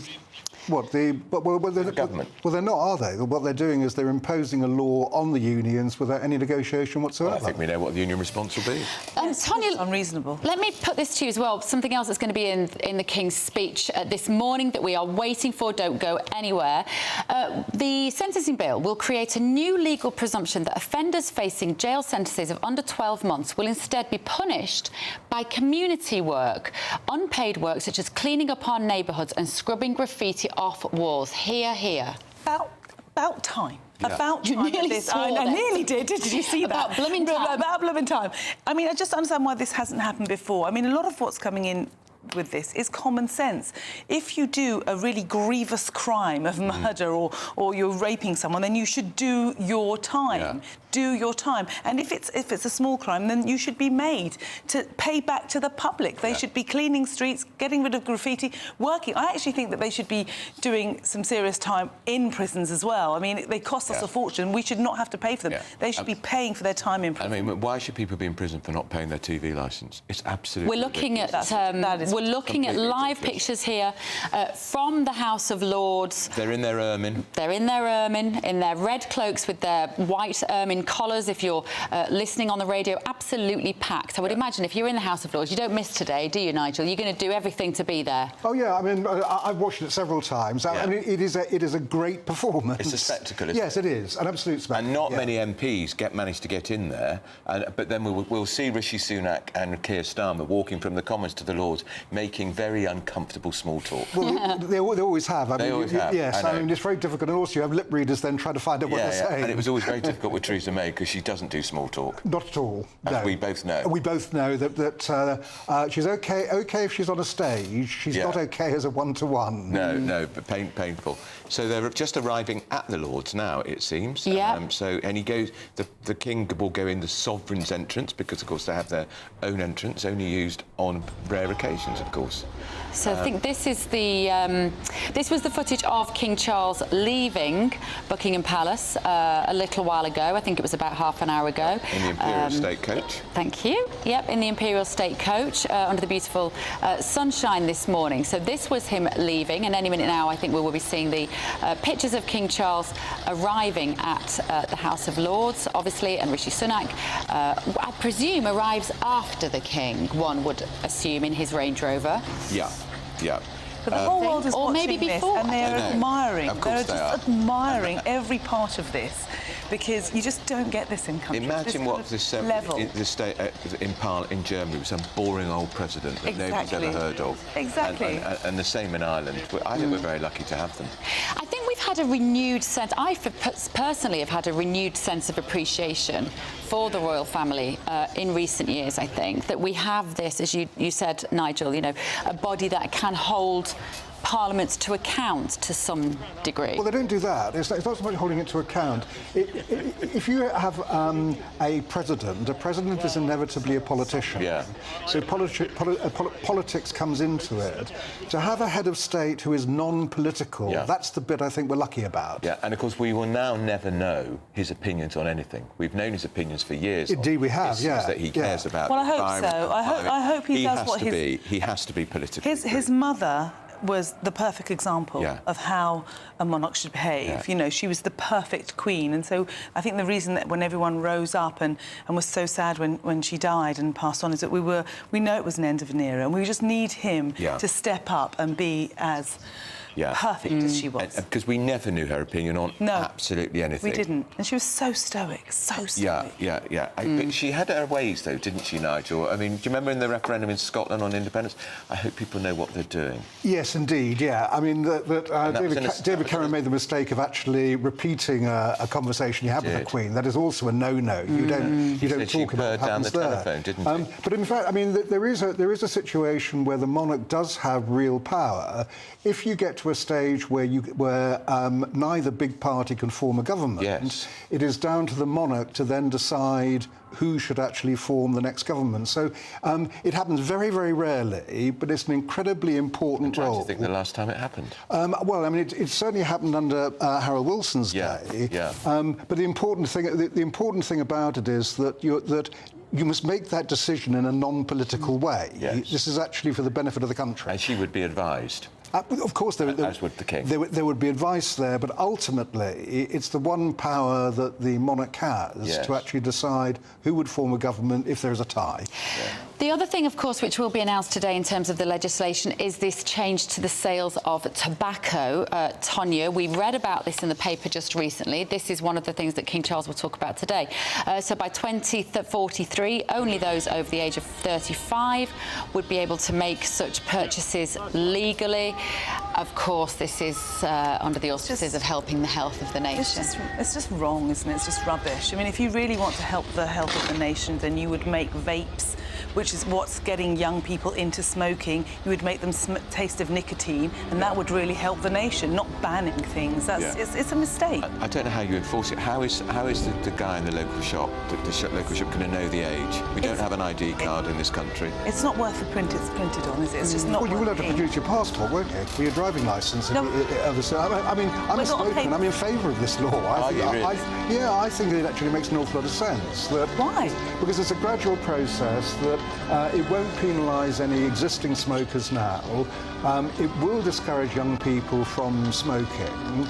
And eventually, if it works, and we don't know, you would completely eradicate smoking over... Never eradicate anything. A couple of generations. You just push it underground, that's all you do. If you want to stop young people from smoking, make vapes taste of nicotine. That'll do it. Funnily enough, this bill today will also bring in rules regulating the flavours and descriptions of vapes. Tonya, I told you there's a lot of common sense in here. There is, but it's not enough. It's got to make it taste like nicotine. Like, do you know what a cigarette tastes like? Do you ever smoke? Yeah, I do. They taste disgusting. You have to really push through if you're going to be a smoker. You know, when I was a teenager and I wanted to be cool, I pushed through. I was quite a few times smoking cigarettes. It's hard work. It's hard work. Do you think they taste disgusting, Nigel? What, vapes? Cigarettes? No, well, obviously not. Otherwise, I wouldn't keep smoking them. But you're smoking vapes and smoked cigarettes, I'm afraid so, yes. And how's that going? Well, I'm not giving up at the moment, either of them, so probably not very well. So we're looking at live pictures here of the House of Lords. We can see some of the clerks there. They're in the black and gold robes. Their lordships are in the red, are in the ermine robes, and just trying to work. Oh, that's Angie Bray. That's Baroness Bray on the left. She's a Conservative. I can't work out. I can't remember who the one who's on the right, Nigel. No, I can't work out the one on the right. And they will have got there very early to get their seats because they will not want the Lords who never turn up, Tonya, elbowing their way in. Absolutely. Because this is the big day. Is this one of the very rare occasions where all of the Lords will be sitting in the House? Can they even all fit in there? No, they can't. In the same way in the House of Commons, you can't actually get every MP into the House of Commons. No. They're designed that way to make the chambers look actually crowded. Yeah. So is it first come, first serve, then? I don't know how... I think that if you're a working peer, you would have priority over peers who only turn up once a year. It's not like being a holiday. You can't put your cloak on the chair like your sunbed with your towel. You can't get there early. But remember, there are over 800 members of the House of Lords, which is, frankly, ridiculous. Yes, and they're trying to cut it down. The American Senate has 100 members. Yeah, I mean, I think that probably you should have something about the same size as the Commons. Yeah, that would be the 650. Yeah, and there was a move, of course, to cut the number of the Commons down to 600, but Mr Nick Clegg, Lib Dem, blocked that when he was Deputy Prime Minister. Yeah, and it may not be necessarily a good move for your constituents if you have a sort of mega constituency. Yeah. So, and I very much wonder to actually shelve. If we were to get a Labour government next time in 2023, Nigel, do you think that Keir Starmer would make moves to slim down the House of Lords? He's talking about abolishing it. Well, he'd be crazy to go down that route. My prediction is it'll never happen. That's my view. The people have constantly tried to abolish the House of Lords. They come up against huge constitutional problems, not least because it would call into question whether we should have a monarchy. Yeah, I mean, also, why would you, when you've been out of power since 2010, want to get into a fight with their lordships? There's far more important things for the country. Yeah, I just don't think it'll happen. Exactly that. You know, he needs to get his head down and do some of the changes that he says he's going to do, but I think he's going to be really just quite impotent and not be able to do any of the changes that he's talking about. Yeah. So we're watching the live pictures here. This is King Charles and his entourage. I'm sure there's a royal word that means entourage. Yeah, probably is. Not what it is. We'd need Cameron Walker to tell us that. Making their way towards the House of Lords in Westminster. Obviously, we've got dozens of horses there with the soldiers also lining the route. And they're from the Household Cavalry. Lots of police officers there too, because they'll be worried about security, They obviously, really will be. because it's the King and Queen Camilla, and yes, particularly at the moment, of course. Exactly. Yeah, with the climate we're in at the moment, with the unease, the concern over the conflict in Gaza, and we shouldn't forget, was it 1981, 1982, when the Queen was on horseback trooping the colour, somebody shot twice or 3 times at it. It was a imitation gun, but she didn't know that. She didn't know and that. she carried on. Unbelievable. When we see these pictures like this, we, of course, thinking forward a little bit as we're waiting for King Charles to arrive at House of Lords to Remembrance Weekend coming up, Tonya. And there's been debate all week and all of last week as to whether we should have Palestinian, pro-Palestinian, anti-Hamas protests this coming weekend. That is, of course, King Charles and Queen Camilla in the diamond carriage. Yeah. As we're seeing there on this beautiful day. Do you think, Tonya, when we look at this and we think about forward to the occasion that we're going to see on Remembrance Sunday this weekend, should those protests be banned? I don't believe in banning at all. I don't believe in banning because we're in Britain, that's the whole point. But I do think that the police need to step up and make sure that they don't go anywhere near Remembrance Day. People that have gone out to remember the dead, to remember the people that fought for us. And also I just find it so disrespectful. It's just disrespectful and distasteful to want to do anything that's going to interfere with Remembrance Day. Yeah, they could do it the weekend after. They've been doing it every weekend. Yeah, exactly. Yeah, I mean, my view is that I'm with Tonya here. No, we shouldn't ban it. What I would like to see is for the organisers to accept that this is a very special weekend in the calendar and to call it off. Yes, it would do their cause no end of good. Because they're not doing their cause any good by pressing ahead with it. No, I don't think they are. So on the basis of that they would actually show that they are respecting something that is incredibly important in this country. And there's no way they will call it off, because they will say another week of bombing of innocent children in Gaza. The urgency is such that we need to be seen on the global stage, and if this weekend gives them more publicity, then I believe they will take advantage. But I think you're right. I don't think it will be called off, but I wish they would do that. I think that would be a really big gesture. But I mean, like you, I'm not particularly optimistic that'll happen. Yeah. So we've got some protests here. There's a rag bag, shall I call them, collection of Republicans brandishing placards saying "Not my king." He is your king, actually. Now, those are the nice fresh placards, because they didn't get to use them at the coronation, Tonya. If you remember, these guys got arrested from the back of their truck before they'd unwrapped their signs. They're getting an outing today. Hilarious. Why don't they do that again today? Just get rid of them. I mean, it's spoiling it. You know, we are on display. Britain is on display now for the whole of the world. And this is just, you know, and depending on how news channels want to show it, it can be shown to be a big thing or a small thing. We know it's just, like you said, what did you call them? A rag bag. Rag bag of people. But they shouldn't be banned either. No, they shouldn't be banned. They should be shoved to the side. They really should be shoved to the side. And there's 3 of them. Yeah. But just going back to what you said about the Palestinian demonstrations, I don't think it's helping their cause, what they're doing, their demonstrations. I don't think it's helping their cause. And if they're saying, like you said, yes, there is some terrible things going on and people are dying and children are dying, but they're not helping the demonstrators not helping. Actually, they're making things worse, I think. I think they need to do it a different way. Do you think they're creating a sentiment that is in support, therefore, of Israel and the IDF, and also, I would say, creating much more division here between communities, Arab, Muslim communities, Islamic, particularly the sort of the more nefarious Islamists? They're showing their true colours, I think, at the moment. Yeah. And of course, the Jewish people who suddenly do not feel safe on our streets. But I don't feel safe on our streets. I ended up having to cross Oxford Street, and there was loads of demonstrators there, and they were quite aggressive. You know, it wasn't. I didn't see. You know, and I just think it's not necessary. And I was thinking, because of course, no mother, no woman, no person can not have sympathy for what's going on in Gaza at the moment. But they made me feel really uncomfortable, and I thought, why are you doing this here? Yeah. Nigel, most Labour MPs are supporting it, carrying the march going ahead, aren't they? I don't know if it's most, but I mean, certainly a substantial number are, and obviously a lot of those come from the left. And I think that Keir Starmer is showing, and it's an important test for him, is showing his prime ministerial credentials by sticking to the firm line that he's backing the British government and America in saying, yes, let's have a humanitarian pause, no to a ceasefire. And will he stick to his guns? Well, unfortunate phrase, but I mean... yes, very unfortunate. Will he not do a U-turn, which is what he's very fond of? Well, I hope he doesn't, because I think that it's important to actually show, especially less than a year out from a general election, that he has what it takes to be a Prime Minister. And the one thing you need is not to be buffeted by your own MPs when you're trying to actually do the right thing. And is he right not to sack frontbenchers who breached that line? It depends what they do. So if a frontbencher is calling for a ceasefire, no, I don't think that he should fire them. They should have the right to be able to say that. Yeah. If people want to resign, that's a matter for them. I don't think that's very good for the party.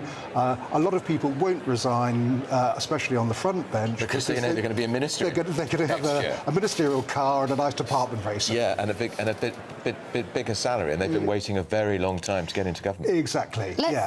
Just want to turn to what some of our viewers have been saying at home. Elizabeth has got in touch, gbviews@gbnews.com, to say that let's be honest, anything that comes out of either of the parties' mouths is just a pack of lies. I don't believe a word any of them say, and anything they do is all for their benefit and not for ours. I will not vote for any party. End of. Elizabeth, Tonya, I think Elizabeth sums up to some extent the political detachment and absolute sense of disillusionment that a lot of voters feel at the moment. Unfortunately, that's absolutely true. We just don't believe a word that comes out of their mouths.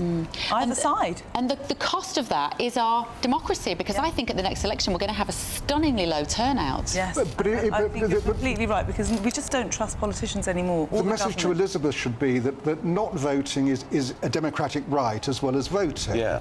However, it shouldn't be born out of complacency. What Elizabeth should do is go along to her polling station when the election comes. She should spoil her ballot paper, write a very unpleasant message to the politicians, but at least she's turned out to show she cares. And the number of people who go to the ballot station and spoil their ballot papers is registered. Yes, it is registered. And the candidates see it. The important thing is the candidates actually see the ballot papers. So if you want to send a message to the candidates, you can do it that way. Yeah, absolutely. OK, we're still watching these live footage, the live footage from London as we wait for the state's opening of Parliament, the King's speech, which will be happening within the next 20 minutes or so. But we want to talk now to Steve McCabe, Labour MP for Selly Oak and the parliamentary chair of the Labour Friends of Israel group. Good morning to you, Steve. We are going to keep the pictures in, but we will hear everything that you've got to say. We're watching these images, and of course it does make us cast our mind forward to the coming weekend, the Remembrance Day weekend. What is your position on the pro-Palestinian ceasefire rallies that might occur this weekend? Well, I think as your studio guests were saying earlier, this is a free country. People have a right to demonstrate lawfully and peacefully. I think it would be tactful and considerate if they made sure any protests were held well away from the remembrance commemorations. Steve, this is the King's speech today. You'll be hoping, I presume, and expecting absolutely the last one from the Conservatives for a very long time. Yes, this is a first and a last. It's a first for King Charles, and I think that's brought out the crowds and also the security, and it's Rishi Sunak's last chance to show the public that he actually understands how people feel. Do the bills in this speech, Steve, there's quite a lot of populist appeal to some of them. I'm thinking about things like long-term prisoners are not allowed to get married inside. Does it feel a little bit like legislation for a government that's on the ropes? Well, I think the thing with quick fix headline populist measures like that is, you know, they last about the length of a newspaper. And I think some of it, you know, because it's not really addressing fundamental problems, I think some of it will have little impact. So if it was Keir Starmer in there today, having written this speech for the King, what would be in there, Steve, for Labour? What would you be doing differently at this time? Well, I think housing immediately up front, we'd be setting a proper target for housing, a proper target for affordable social housing within that, a demand that all new build is actually energy efficient and therefore people can heat their homes without being bankrupted. I think that would be the #1 priority. Just to interrupt, sorry Steve, to talk over you. Just want to interrupt you for a minute. Please stay with us, but just to let our viewers know, we are seeing the live pictures there. That was King Charles and Queen Camilla in that carriage there, going into the House of Lords. They're going through Sovereign's Gate, and then he will go to what used to be known as the Queen's robing room, that will now be called the King's robing room, where he will change into his imperial state robes, and he will don the crown, of course, which we last saw at the coronation. So we are getting closer now to denouement. 20 minutes, I think.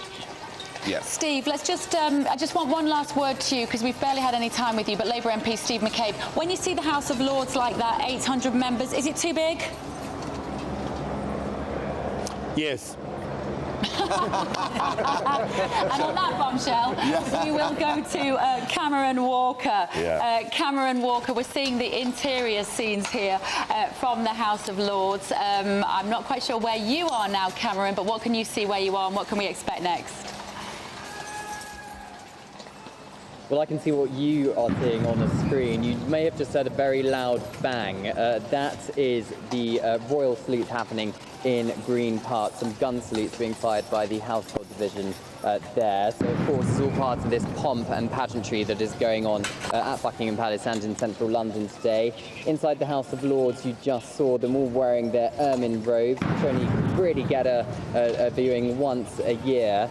I believe the King and Queen are just about, or have just stepped out of the Diamond State coach inside the Victoria Tower entrance. Now, if you remember, there is something called a royal staircase, which is this 26 steps up towards the robing room where King Charles will change into his robe of state, a very long robe of state.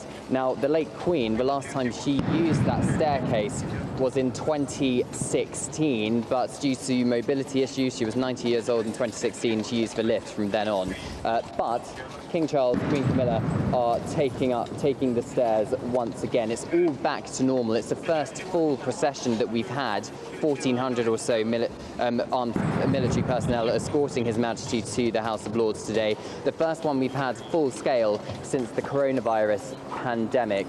Inside the robing room, the King will have the imperial state crown put on his head. Queen Camilla is already wearing her coronation robe. She is going to be wearing the George IV state diadem, made famous by Queen Elizabeth II, what we see on stamps and on banknotes at the moment. And then the King will take the throne inside the House of Lords chamber. The crown itself, the imperial state crown, which he wore on his return journey from Westminster Abbey to Buckingham Palace following his coronation in May, That crown is incredibly heavy. It has thousands of diamonds on it. It's over 1 kilogram in weight. And the late Queen once said that she had to bring the speech up to her face to read it rather than put her neck downwards, as would be perhaps normal when you are reading a piece of paper. The reason being is because the crown's so heavy, and I quote, "your neck would break," is what Queen Elizabeth II once said. So I'm sure the King is taking after his mother, Queen Elizabeth II, on that advice. As for the way he reads the speech, of course, he was criticised in the past when he was Prince of Wales for perhaps towing too close to the political line. As sovereign, what we've seen over the last year or so is very much taking after his mother and being very apolitical. We're not going to hear any political statement or judgment from His Majesty the King. He is reading the speech which his government has written. But we do know that there are going to be some climate-related text in the speech, particularly around new oil and gas licences. So I think people will be watching very closely to see how the King handles that. Of course, climate change and the environment, a topic very close to his heart. Thank you, Cameron. We are waiting here for King Charles and Queen Camilla. They should enter into the House of Lords anytime soon. What do you think, Nigel? How many of these have you covered? 37. My word. Yeah, I don't think we missed one.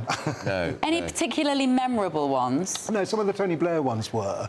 You were up for the right reasons. Yeah. Well, yeah, in the early days, when Tony Blair was actually setting out the New Labour stall just after '97, you wondered if, in fact, some of the things being said in that were things that the Queen was actually agreeing with. Yeah. But of course, the monarch never shows any emotion. I mean, that's the important thing. Of course, it included reforming the House of Lords. Well, that's the point. Tony Blair was one of the others who tried to reform it.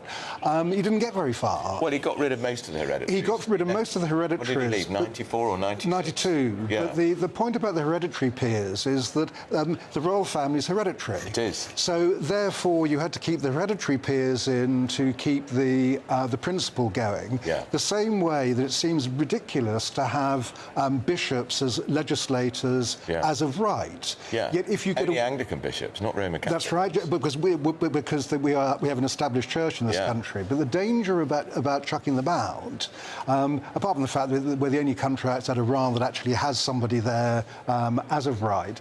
But if you chuck them out, again, you take another pillar away from the monarchy. I chuck them out because they are so flipping irritating. But you still have the monarch as defender of the faith. Oh. And if you throw them out, we'd end up with a disestablished church. They vote as a bloc against the Tories. Yeah, but the whole thing is that they all attack Brexit. Yeah, but it doesn't matter what their views are. They are part of the constitutional blocks I would kick them out. that make up this country. I would kick them out because if you've got Anglican bishops, why can't you have Roman Catholic bishops? Well, the reason is because we have an established church. The Church of England is our established church. If you want to disestablish it, that's fine. The Archbishop of Canterbury has given those bishops a very bad name in the House of Lords. But there's no reason to pull a brick out of the constitutional framework. No, I agree with you, Andrew. I absolutely agree with you. There's no place for them in Tanya, it's just occurring to me as we're watching these scenes, a senior age group of people within this House of Lords. The average age is about 73. Thank you very 73. Much. Thank you. So average age of about 73. We've got a royal family, which we've got an elderly-ish king at the helm of the country now. For the younger generation, do they look at this and think this has got nothing to do with me? And does that therefore mean that these sort of institutions might be living on borrowed time? I think the younger generation are disenfranchised completely from anything that goes on in Britain, and those that weren't before lockdown certainly are after lockdown. They've just lost all hope and cause. They're just not interested.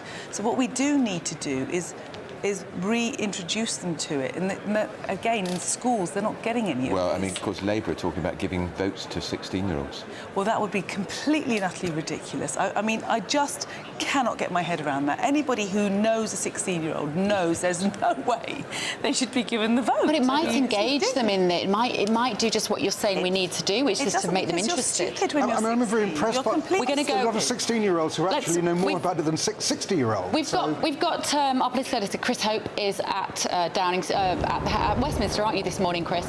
As we're watching all of this, just for people who might be tuning in now at 11:22, what is the significance politically of this King's speech? Well, it matters because it's the first King's speech of Rishi Sunak's time in number 10, possibly his only one. We don't know because the polls show the party way behind Labour. I must tell you, Bev and Andy, there's a very strong smell of horse manure here on College Green as the guards walk, but must be hundreds of guards out behind me walking past, and it takes me back to maybe 200 years to travel in Westminster. But yeah, there's no question this is a big moment here for the Prime Minister. Lots of they're telling us it's long-term choices. For the economy, for the country. They're trying to weigh that against what they see as a short-term Keir Starmer, who tends to bend his will to the mood of the people as they see it. Starmer would disagree with that intensely, of course. But the main highlight of this whole King's speech is big moves on crime and justice. There's going to be a new sentencing bill. Life will mean life. For people convicted of murder, if there's a sexual or sadistic content, a criminal justice bill to force convicted criminals to face their victims in court for the first time. Judges can use reasonable force. Remember the Lucy Letby case in that situation. And net zero bills, we know, to force the government to put out oil and gas licences every year.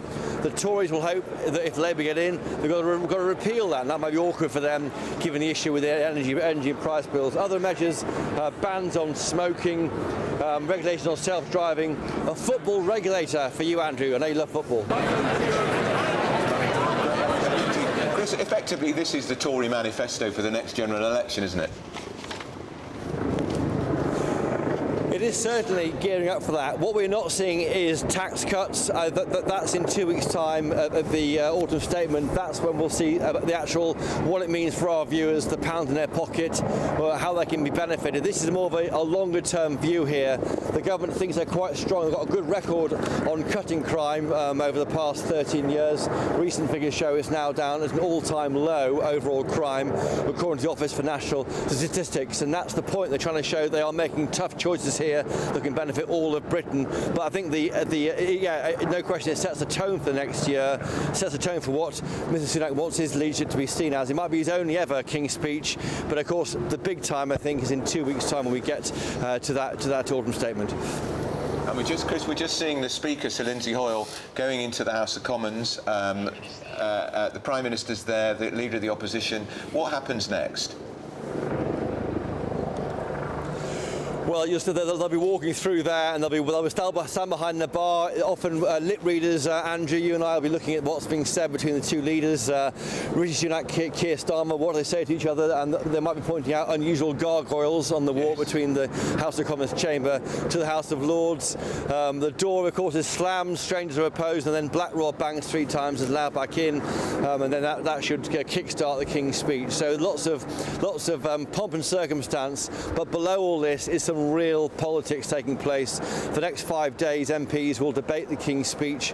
There'll be votes. There may even be a vote forced by maybe the SNP, as I understand it, on the situation in Gaza and whether there should be a ceasefire or not. That's awkward for the Labour Party, not for the government. So the politics starts now. The countdown for the general election is kicked off by what we're seeing on our TV screens now on GB News. Nigel, there used to be a small band of Republican Labour MPs who would stay very firmly in the House of Commons and would refuse to go into the House of Lords to have anything to do with the King's speech because they didn't accept the legitimacy of That's the monarch. right, yes, although they'd taken the oath, in fact, to the King, otherwise they wouldn't be able to sit there. Yeah, exactly. Which was a bit hypocritical. Is there anybody that still does that now? I don't know if we'll have to see when they leave the Commons. I mean, Dennis Skinner was always the famous one, where you'd always make a very witty, acerbic comment as everyone trooped off. Dennis Skinner's no longer with us, unfortunately, but it used to be very funny. We'd all be waiting for that comment and rather enjoying it. But there were always quite a few Republicans in the Commons. Yes, and they wouldn't go through. They wouldn't go through. They wait for it with their colleagues to come back, and they start the debates on the Queen's speech, which go on for the next few days. Tanya, the bit that I really want to pay attention to is when King Charles has to talk about the oil and gas licensing bill. I'm dying to see whether he can completely suppress the eye roll that he will be wanting to make at the idea that the the new bill will allow companies to bid yearly for new licences to drill for fossil fuels in the North Sea. This is not what I still say Prince Charles. This is not what King Charles wants to be announcing, is it? It isn't, and it's tough. Yeah. And that's the reason that he doesn't have any say in this, because it's, you know, and so I'm really glad. Like you, I will be watching his face. Let's see what a good actor he is. He has to be inscrutable.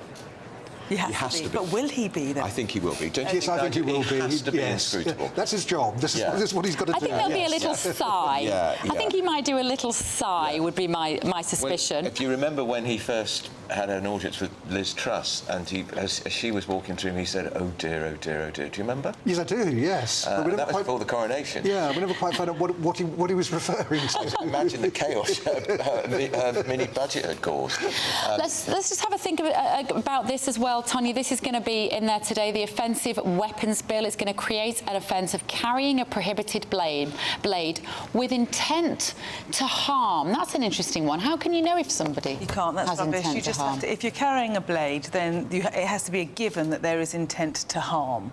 And so that, for me, again, it's just a bit of rubbish. It's just they're printing things without having any backing to them. And you know, these knife crimes we know are on the up. So many young people are dying because of knife crimes. If you're carrying a knife, or if you're carrying anything that can cause harm, the intent has to be you're carrying it, so therefore there's the intent. Yeah. Otherwise, how are you going to prove any of this? They're also going to give police greater powers, Nigel, to confiscate and destroy lawfully owned knives that they have reasonable grounds to believe may be used for crime, and also close loopholes around machetes and zombie knives. Don't go anywhere, because we are expecting the King and Queen to be in here Any second, I think. second I can see, can we call them that? Some of the flunkies have arrived, and they're now standing in front of the throne, a throne that's historic part of unwritten constitution, which the King will sit on, and which the Queen graced for 70 years. You can sort of smell that room. I know we just had a little smell-o-vision from Christopher Hope, who talks about the manure. Here he comes. He's in his imperial state robe with the crown which he wore at the coronation, and that is heavy. That's about £5 in weight. It's like having a small baby on That's your head. right. It's the imperial state crown, isn't it? And he's got pages holding his cloak, his imperial state robe, as with Queen Camilla, who's wearing her coronation robe as well. And she sits down next to him. The Prime Minister et al. Will arrive, because Black Rod will bang on the door, and the King is sitting down. It looks uncomfortable, doesn't it, trying to sit down, because that's heavy stuff. It they're looks wearing. extremely uncomfortable, and we heard earlier that the Queen, who wore that state crown in 2016, was the last time, and she said she had to hold her speech up to read it, as opposed to putting her head down, because if she put her head down, it was so heavy. Here he is. There we are. The King's speech is about to start.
So, So Black Rod, who is a very senior official in the Commons, has struck the door to be allowed to enter 3 times, that is with tradition. The door is slammed shut in the face by the Lords, it's a tradition.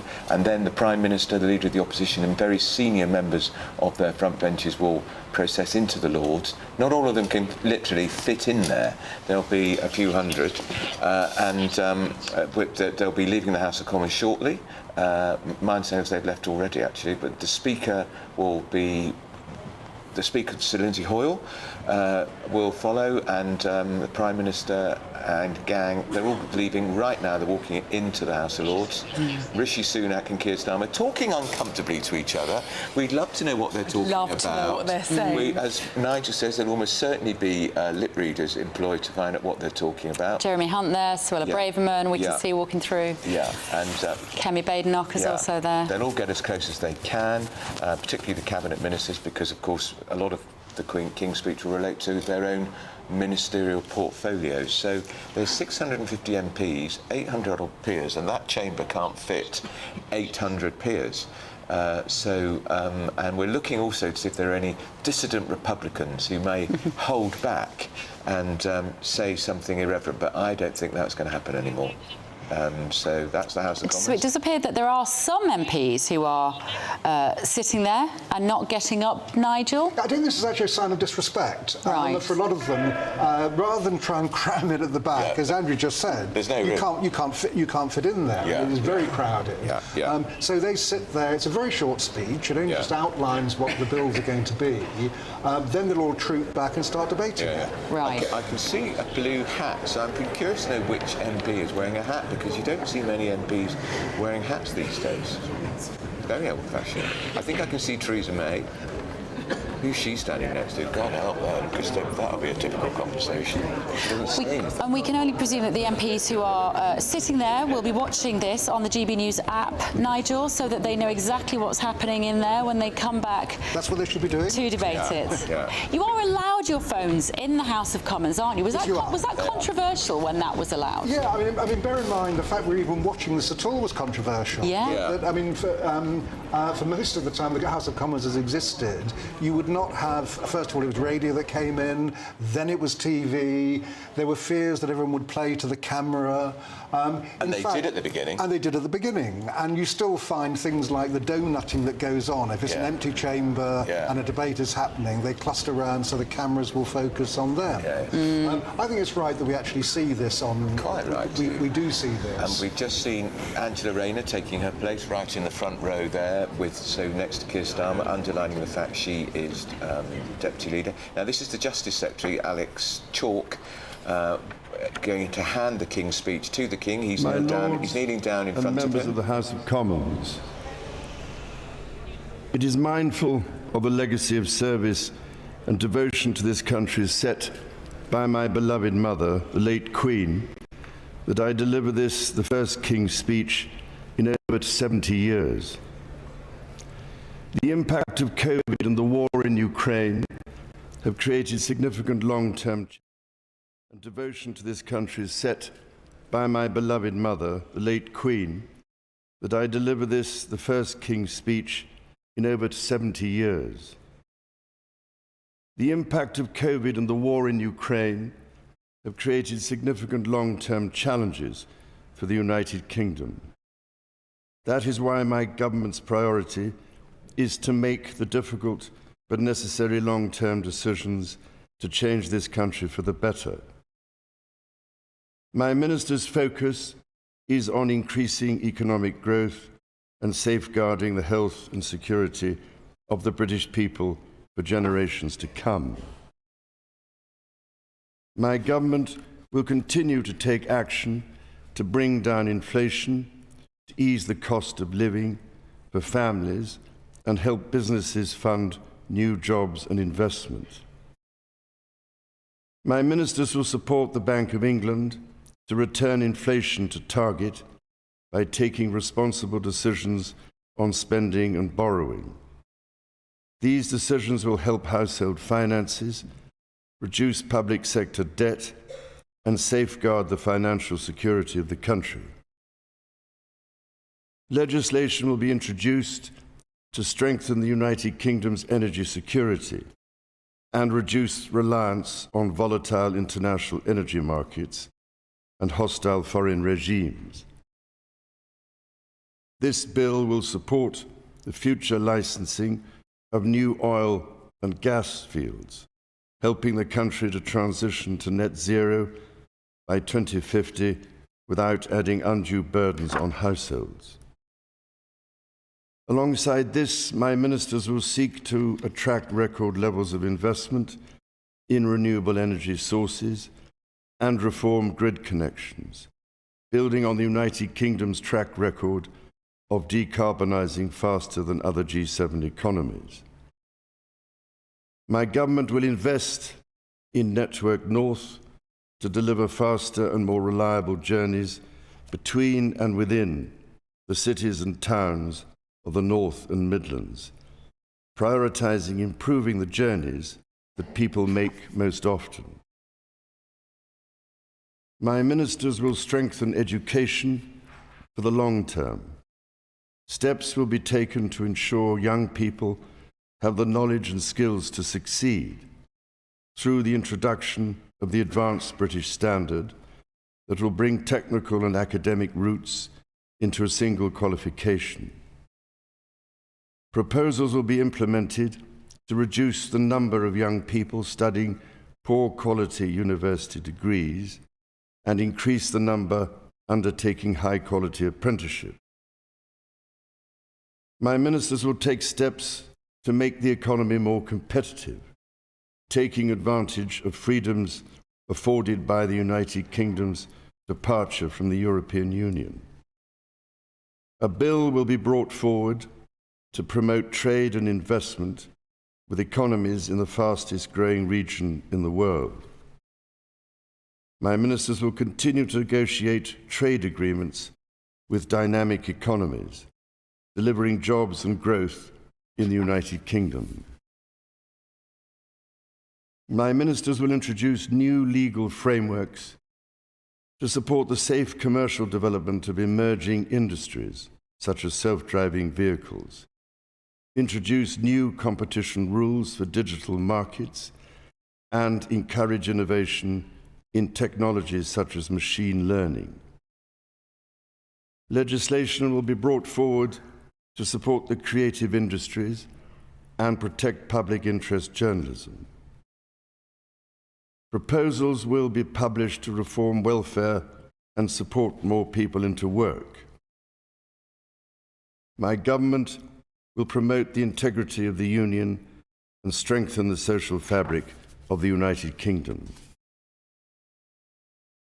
Working with NHS England, my government will deliver its plans to cut waiting lists and transform the long-term workforce of the National Health Service.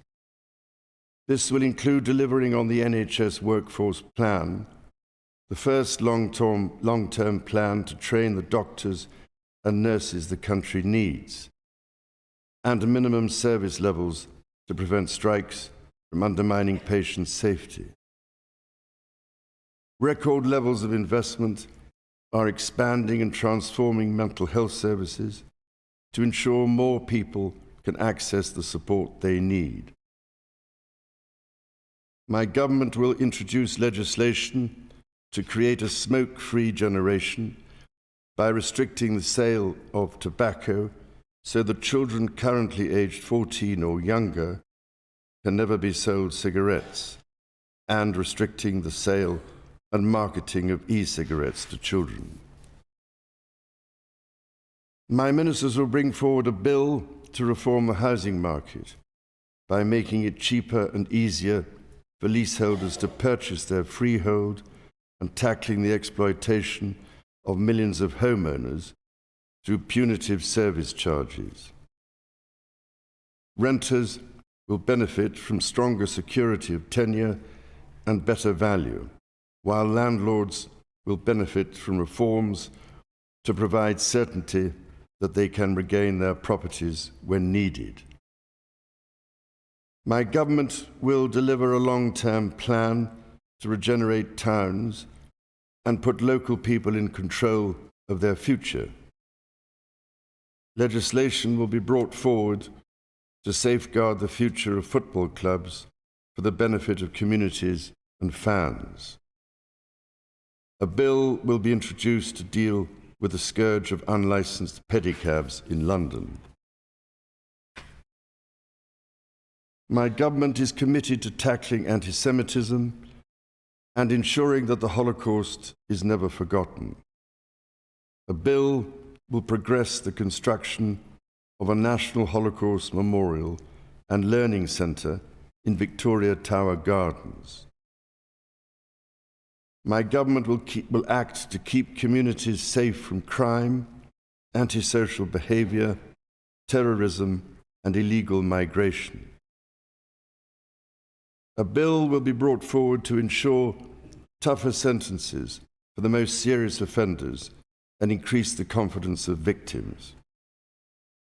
My ministers will introduce legislation to empower police forces and the criminal justice system to prevent new or complex crimes, such as digital-enabled crime and child sexual abuse, including grooming.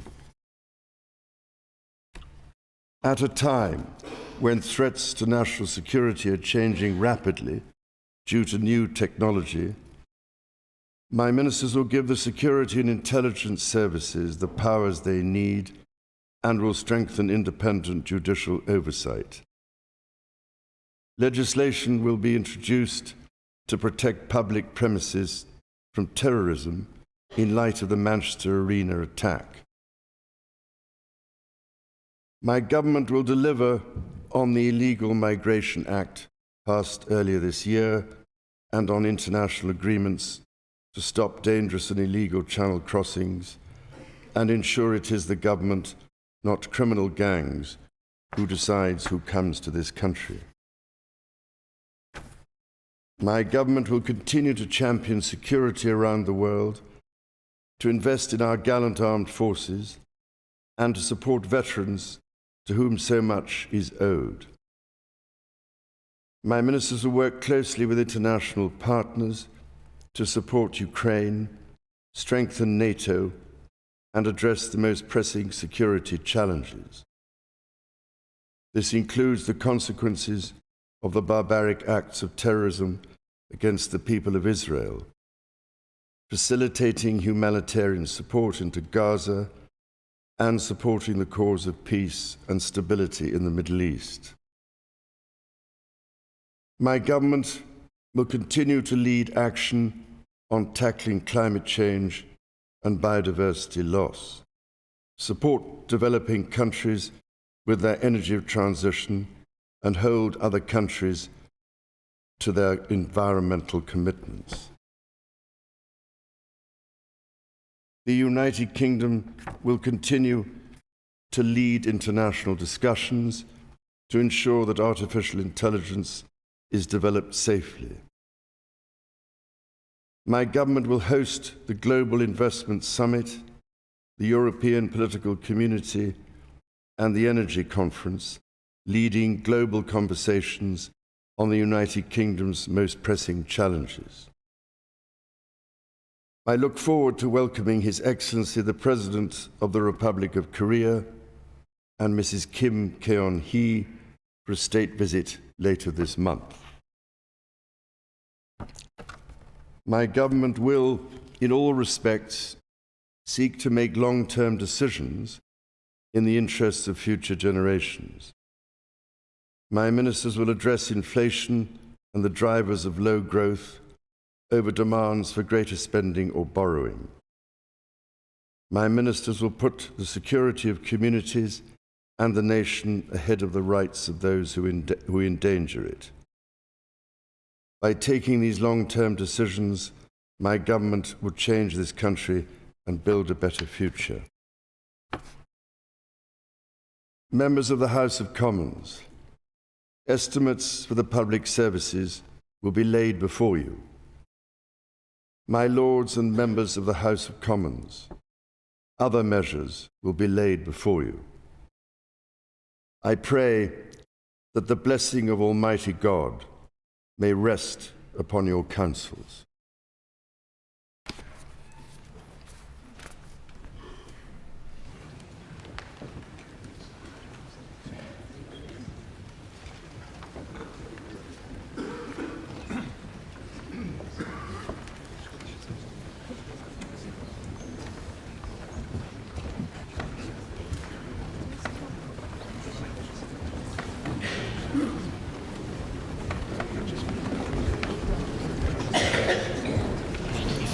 So that was about 15 minutes, I think, the King's speech, his first one as monarch. The Justice Secretary, Alex Chalk, just removed the speech from him, walked backwards down those steps. No easy feat, Nigel. No, it's not. They do practice this an awful lot to save collapsing. Yeah. But, you know, it is difficult. And also, I mean, the pages have to actually, who are around them, we often see a page faint during these ceremonies because they're also incredibly hot in their costumes. He was inscrutable. We were speculating before the speech as to whether he would give anything away, Tonya, about his feelings on these issues. He didn't. He didn't. I was watching for a twitch of an eyebrow, just something, but nothing. He was perfect. Well, he's an old pro, isn't he? He is. And he's been waiting long enough. He certainly has. He's had the longest apprenticeship to be a king in the history of the country. Yeah, it's funny. Danny got me watching. And isn't it? Yeah, he did. And it is remarkable, isn't it, that he doesn't have the most dynamic delivery. He's no great orator. His certainly no performance element to him to some degree, and yet we do hang on his every word on an occasion like that. You could hear a pin drop in there. Yes, you could. I mean, you're absolutely right. I think that the whole point about the King's speech is that it's not meant to be great oratory. He is really just reading out a selection of things that are going to happen over the next year, and what you notice is it's all very vague. There was no kind of detail in there. That you can't get any detail in 15 minutes anyway. The one thing that really stands out from it is how often he used the phrase long-term decisions. This was very much Rishi Sunak's theme at the Tory party conference, and you can see that is the way that the general election will be couched. Stick with me and I'll look after you in the long term is kind of Rishi Sunak's message. And trying to say that it's not just short term, which is what so much of politics is about. Yes, that he's looking at the long term. It's all he's got left, really. I mean, they've been there for 13 years, so you can't say, oh, I've suddenly got an idea that we should have had 5 years ago. This is, stick with me and I'll look after you through the next 10 years. That's the kind of message. And conspicuous that there was no mention of the Home Secretary and tents and homeless people. Well, no, there wasn't actually. What there was a mention of, and I wonder if that was deliberately inserted, was about supporting veterans. Now, of course, an awful lot of veterans end up living on the streets and actually need tents to get some cover there. So I wondered if that had been inserted as a kind of snub to the Home Secretary. What did you make of her saying it was a lifestyle choice to be homeless? Well, you know, I don't think it's a lifestyle choice for everybody, but it definitely is for some. Yeah. You know, we see it because, you know, there's a local bank in my area and the bank staff have to actually wait for the people to pack up the tents. Just sorry to interrupt you, Tonya. We are looking at the MPs, the Speaker of the House of Commons, Sir Lindsay Hoyle, walking ahead there, filtering back into the Commons. What happens now? The debate will start. The debate. Immediately. On the King's speech. Yes, I mean, all other business is put aside. And so what happens now for the rest of the week? 5 days, isn't it? Yes, and it'll go into next week, that they will actually debate the King's speech. So what you get next is all the MPs will be supplied now with a fairly hefty chunk of briefing notes, so they know what these various bills are. And they will then be debated in order over the next few days. The debate will go on tonight till 10 o'clock, and it will be opened by the Prime Minister and the Leader of the Opposition. Yes, that's right. And of course, it's not such a difficult speech for the Leader of the Opposition because so much of it has been trailed in advance. We're watching Jeremy Hunt there. I think it was Rachel Reeves that he was chatting to, the Chancellor and the Shadow Chancellor. Yeah, he's chatting to the woman who thinks she's going to be the first woman Chancellor of the Exchequer. As they come in. Do you think she will be the first woman Chancellor of the Exchequer? I have a feeling that Rishi Sunak is going to sack Jeremy Hunt or move him in a reshuffle before the election and make a woman called Claire Coutinho, who is the Energy Secretary, Chancellor of the Exchequer, so that the Tories can say we had the first woman leader. That's certainly the rumour. That's certainly the rumour that's going around Westminster. Do you think Jeremy Hunt knows that? He does now. Oh, I think he does. Well, he's had a long spell as Chancellor, as well. He knows Liz Truss made him Chancellor. Is that Claire Coutinho there, isn't it? I think she's just walked through with the blue dress and the poppy. She's a supporter of Rishi. She only became an MP in 2019, so it would be an extraordinary elevation so quickly. But look, she'd only have about 5 months in the job. Well, that's right. Not much time to screw it up, Nigel. Well, I don't know. I mean, Liz Truss managed it at a much shorter time. So the MPs they're disappearing behind the Speaker's chair. Some of them are taking their seats, and What do you think Labour MPs will be worried by the content of the speech, Nigel? No, I think that there's very little in it that, first of all, we didn't know about. And it has the same sort of idea that this government's been around for 13 years, it's rather tired, and the 13-year period is really the time we need change. Margaret Thatcher lasted 13 years, New Labour lasted 13 years. We've got to the point now where I think people are saying, let's give another lot a go. Just to point out one of the things that our viewers have got in touch with to say as well, she makes a very good point, which is actually Steve. Sorry, Steve, I misgendered you there. All the people I know say that Rishi Sunak was put there by politicians and not the members. We feel that he is an unelected leader. It's easy to forget that, Tonya, isn't it? But a lot of people out there have not forgotten that. No, it's not easy to forget it, because I completely agree with that. We didn't elect for him. Neither did the Conservative Party members. The members did not. Nor did the MPs, come to think of it. I mean, he became Prime Minister without a single vote being cast by anybody. It was by in the same way Gordon Brown. Yes, that's right. Yeah. But I think that's important to people. When you hear from viewers getting in touch to say, we didn't vote for him, does that... Well, I was going to say, does it suggest we need a different leader for the Conservative Party before the next election, but not another one? It's not another one. And then the reality is that you just said that they're going to be debating the King's speech now for the next 5 days, which, again, it's... I mean, I love the pomp and ceremony. I think it's done. I think you should now stop and go back to the business of running the country. I think that takes too long. I don't want to hear them debating the King's speech, as we said, had been leaked before and everybody knew about it for the next 5 days. We've got so much more to be getting on with, and that's where I think it very much ruined. It feels like the starting gun, though, this, doesn't it, Nigel? Between now and the next election. That's what I felt as he wrapped up that speech. And as Andrew said, this is the Conservative Party manifesto we've just effectively heard. This is the start of the countdown for me. Well, I hope they have some more surprises in the manifesto, otherwise they really will be in trouble. Well, we have the autumn statement, of course. We've got 2 weeks' time when, in fact, the whole cost of living thing will be addressed, which will be interesting. And they'll talk about tax cuts or not. I think they will not talk about tax cuts, assuming Jeremy Hunt is still Chancellor at that point. Tax cuts would be a really bad idea while inflation is still high. Can I have your prediction? I agree with that, sorry. I mean, we need help. People need help. They need tax cuts, and that's what Conservatives do, and it's about time they did what it says on the tin. And taxes are at a 70-year high. Yeah. They really are. I think we're going to go and speak to our political editor, Christopher Hope, who is at Westminster. Good morning, Christopher. Again, if you can, I think we're not going to have you in vision because we are waiting for the live pictures of the King and Queen leaving the House of Lords. But I believe you can hear me, Christopher. It was a very measured delivery from King Charles. No major surprises. This is what he does. He just went through the motions and did what he had to do.